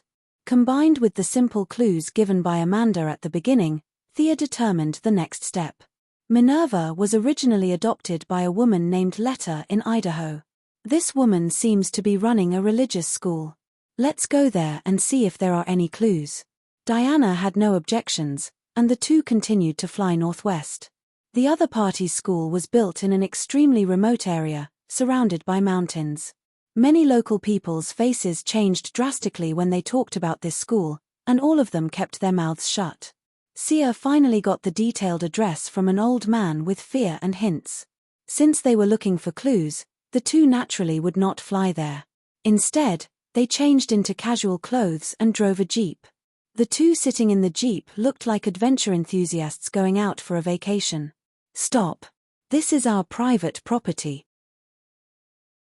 The two women drove to a wooden fence, and a fierce woman with a submachine gun stopped their car. When it was time to show off her acting skills, it was usually Thea who went up to talk, and this time was no exception. Thea talked nonsense like a river, saying things like lost tourists and public-spirited female university students. She said all sorts of harmless things, but the fierce woman guarding the gate believed her. She opened the gate to Thea's enthusiastic thanks. After entering the wooden fence, he realized that the space inside was not small. The people who lived here were all women. Some were young, some were old, and some were young. The color of their hair and pupils were all different. The only exception was their clothes. They were all made of rough linen. The children carried baskets, the adult women carried all kinds of tools, and only a few fierce women carried rifles in their hands. Other than the few rifles, Thea did not see any modern equipment. These women lived in the 21st century as if they were in the Middle Ages. However, she did not look at them for long. Thea's eyes were automatically attracted to a statue standing in the square. A young girl with antlers and a bow and arrow. Thea looked at Diana and found that she was also looking at her. It was unbelievable. This statue was a statue of Artemis. In other words, this group of people climbed mountains and waded through rivers to America to worship an ancient Greek god. That's not right. After all, Thea was a chosen. Her perception of the goddess was higher than Diana's. She quickly found the problem. This statue did not have a trace of holy power. Combined with the ascetic attire of the surrounding people, it was not that they were not devout, but that there was something else going on. Chapter 366. Sia carefully observed the expressions of the women around her. Pain, numbness mixed with cruelty. All kinds of emotions were mixed together, and it was difficult to determine their true feelings. The only thing she could be sure of was that they were not happy. This was not in line with the teachings of the moon goddess. Her teachings were cheerful girls in the forest. These people in front of her were far from cheerful. What should we do? Diana gave Thea a small look. The question was obvious. Thea shook her head slightly. She had already sensed the fluctuation of divine power. Although it was weak, the evil in the aura was obvious. On the surface, this place was worshipping the moon goddess. What kind of evil god was actually worshipped? Only the leaders knew. Ms. Letter, which god are you worshipping in the middle of the square? Aren't you Christians? Thea asked the old woman who was the leader. She had introduced herself earlier. She was the nominal organizer of this school, Panther Girl Minerva's adoptive mother. The old woman pretended to be kind, but when her lips parted slightly, her two canine teeth flashed under the moonlight. We are an ancient race. People call us the Amazons. As for what we worship, it's the moon and the goddess of the hunt. F***CK. Do you have any shame? Thea's expression was obviously suspicious, but her excellent acting skills quickly turned this suspicion into shock. Her shock was fake, but Diana's shock was real. Diana, who had been pretending to be expressionless, could not help but observe the old woman from head to toe. Unfortunately, she could not find a trace of the old woman's aura that was compatible with Paradise Island. When the fake Li Gui met the real Li Kuei, Sia didn't know what to say to these imposters. She could only open her mouth wide to express her shock. The old woman saw the expressions of the two and thought it was normal. This was the expression of a thrill-seeking college student in America. Her camp had entertained such young people many times so far. Clap clap. The old woman clapped her hands happily. Many women with bows and iron weapons instantly surrounded the two. Come join our hunting activities.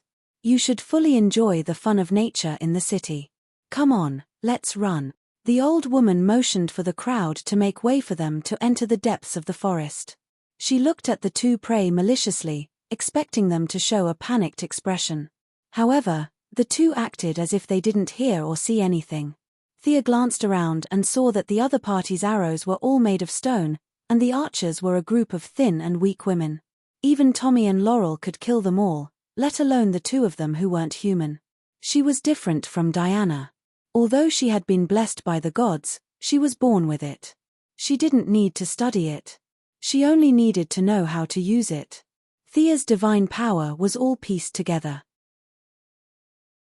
She scraped a little from one person and absorbed a little from another. Her research on divine power could be said to be the best in the world. Although there were some fluctuations of divine power in the campsite, most of it was emitted from this area. None of the women present were qualified to be the host. Thea originally wanted to act like a little white flower to trick the old woman, but she didn't expect the other party to be so anxious. She didn't even say a few words and revealed her fangs. Thea could only give up her initial plan. Since you like to play rough, we'll play with you. The old woman put on the face of a cultist during the day, but found that the other party was not afraid at all. Strange. The young people in the past would have been scared and ran forward trembling. Why weren't the two women afraid? There was a murmur in the air. It was as soft as the wind, but when the words fell into the old woman's ears, it was like thunder. She immediately reacted and ordered, "Attack." Although the women felt that this was different from their usual habits, they still mechanically drew their bows and shot dozens of arrows at the two women. This level of attack was like a joke in the eyes of the two women. Thea raised her left hand, and a small whirlwind appeared around the two women. All the arrows were sucked in. She clenched her left hand, and the whirlwind trembled violently. The arrows that were mixed in the wind were directly shattered. Blasphemers! Kill them! The old woman shouted loudly, and at the same time, she retreated quickly. Thea couldn't let her run away. Dear, You can ask that guy. Diana had been holding back for a long time. She threw out the lasso of truth and tied the old woman up like a rice dumpling. She pulled the old woman back to the two women. Kill them, kill them. The old woman was still in midair, and was still shouting loudly. If it wasn't for her previous behavior of running away, one would think that she would rather die than submit. The leader was invaded at first sight, but he didn't stop the enthusiasm of the rest of the women.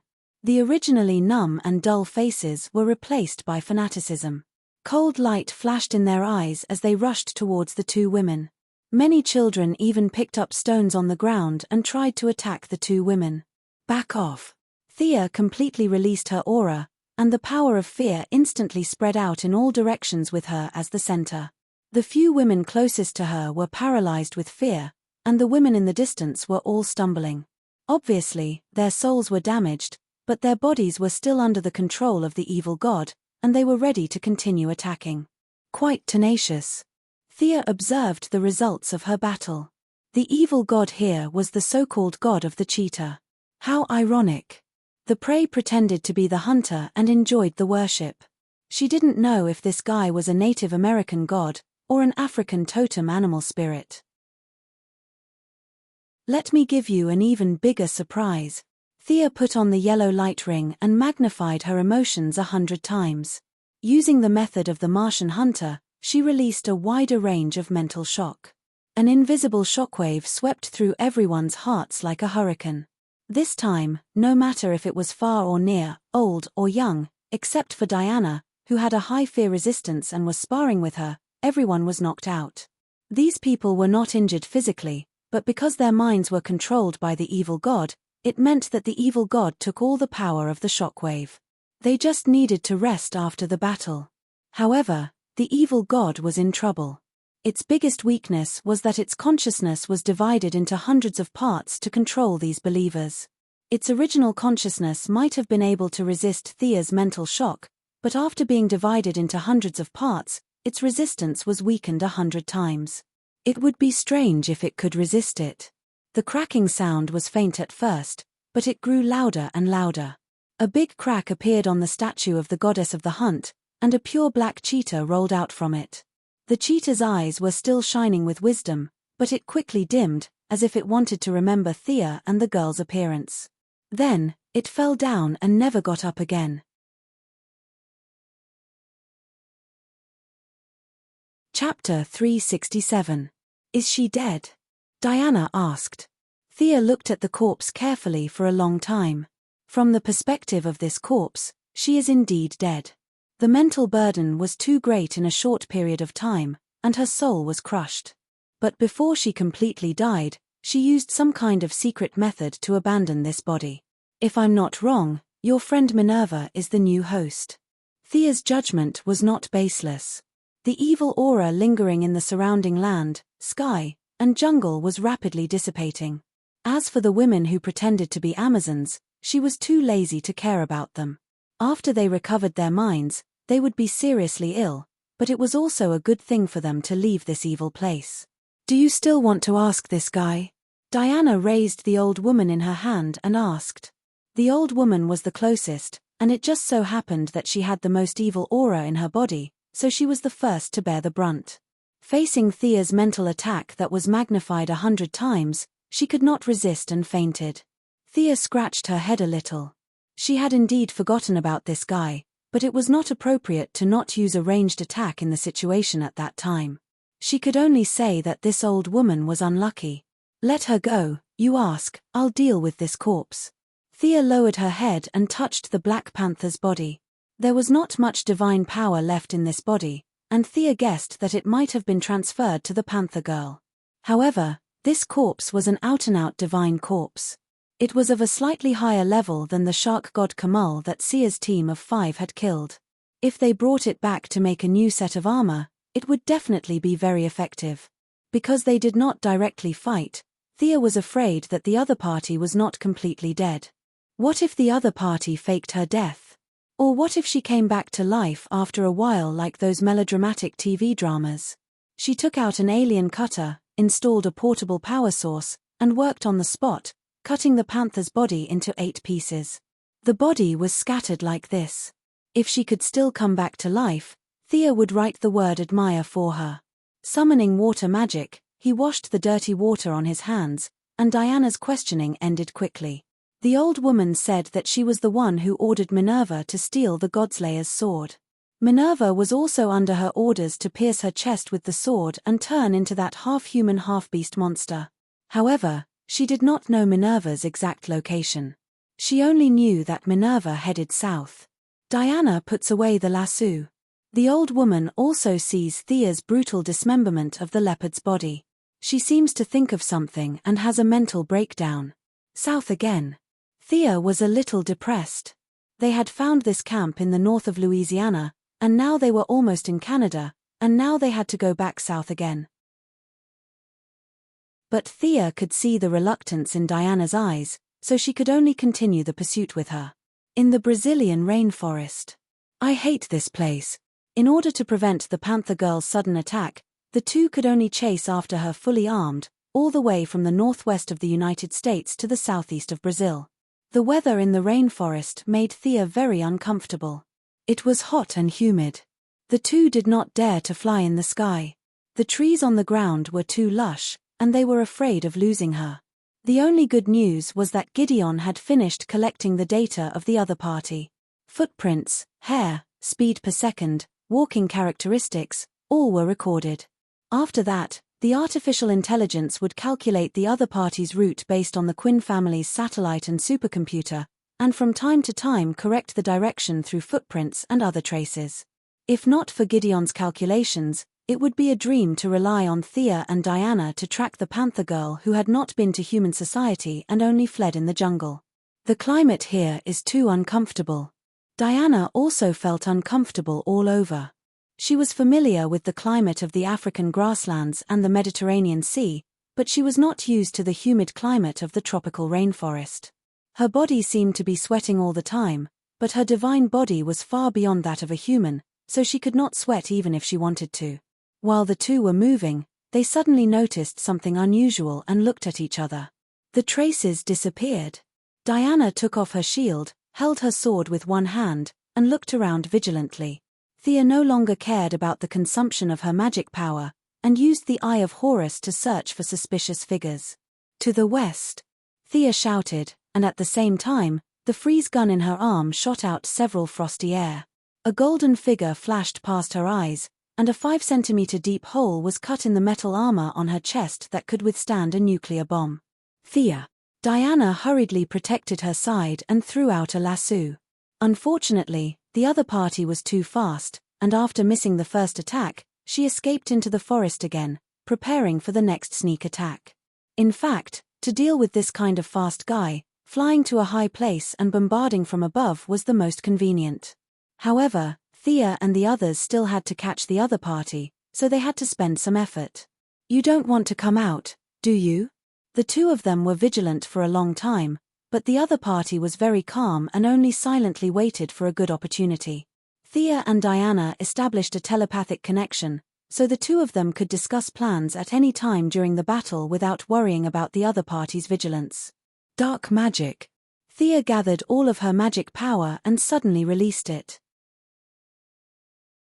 Thea was the most familiar with this spell, and although its level was low, sometimes low-level spells could be effective. A thick fog shrouded the space within a few miles, and although Thea couldn't see anything, she was the one who released the magic power, so she could more or less sense it. She quickly found the leopard girl hiding in a pile of withered leaves. The other party was stunned by the sudden darkness, but her bloodthirsty personality made her not escape, and instead wanted to kill the two girls. Thea's magic power sensed that the other party was cautiously approaching her. You bastard. Do you think I'm a pushover? If I don't make you lose a layer of skin this time, I'll take your surname. Close your eyes. Thea instructed Diana in the telepathic connection, and then she estimated that the leopard girl was still 3 meters away from her. The other party stared at her, bent her knees, and was about to attack, but Thea instantly cast another spell, illumination. A bright light shone in the darkness, and the leopard girl was completely unprepared, especially when she was staring at Thea. Her eyes were wide open, afraid that the other party would nimbly dodge her attack. Plan 2, Plan 3, the leopard girl thought about several sets in her heart, preparing for possible situations. But the premise was that Thea would dodge her attack, otherwise, all of her ideas would be useless. The leopard girl calculated many possibilities, but unfortunately, she missed out on the variety of spells. A low-level spell like illumination, not to mention Thea, even Damien could instantly cast it. The leopard girl didn't expect this possibility, and the strong light was instantly received by her retina. Her pupils shrank, and her eyeball muscles spasmed. The leopard girl reflexively covered her eyes with her hands. Diana cooperated with her very well, holding the shield and slamming it down. At the same time, Thea also kept casting mud spell, oil spell, and dense spider web spell in the trees, with only one purpose, and that was to reduce her speed. You're tuning in to the Celestial War YouTube channel. Don't forget to subscribe and join us on this journey to catch the most captivating stories.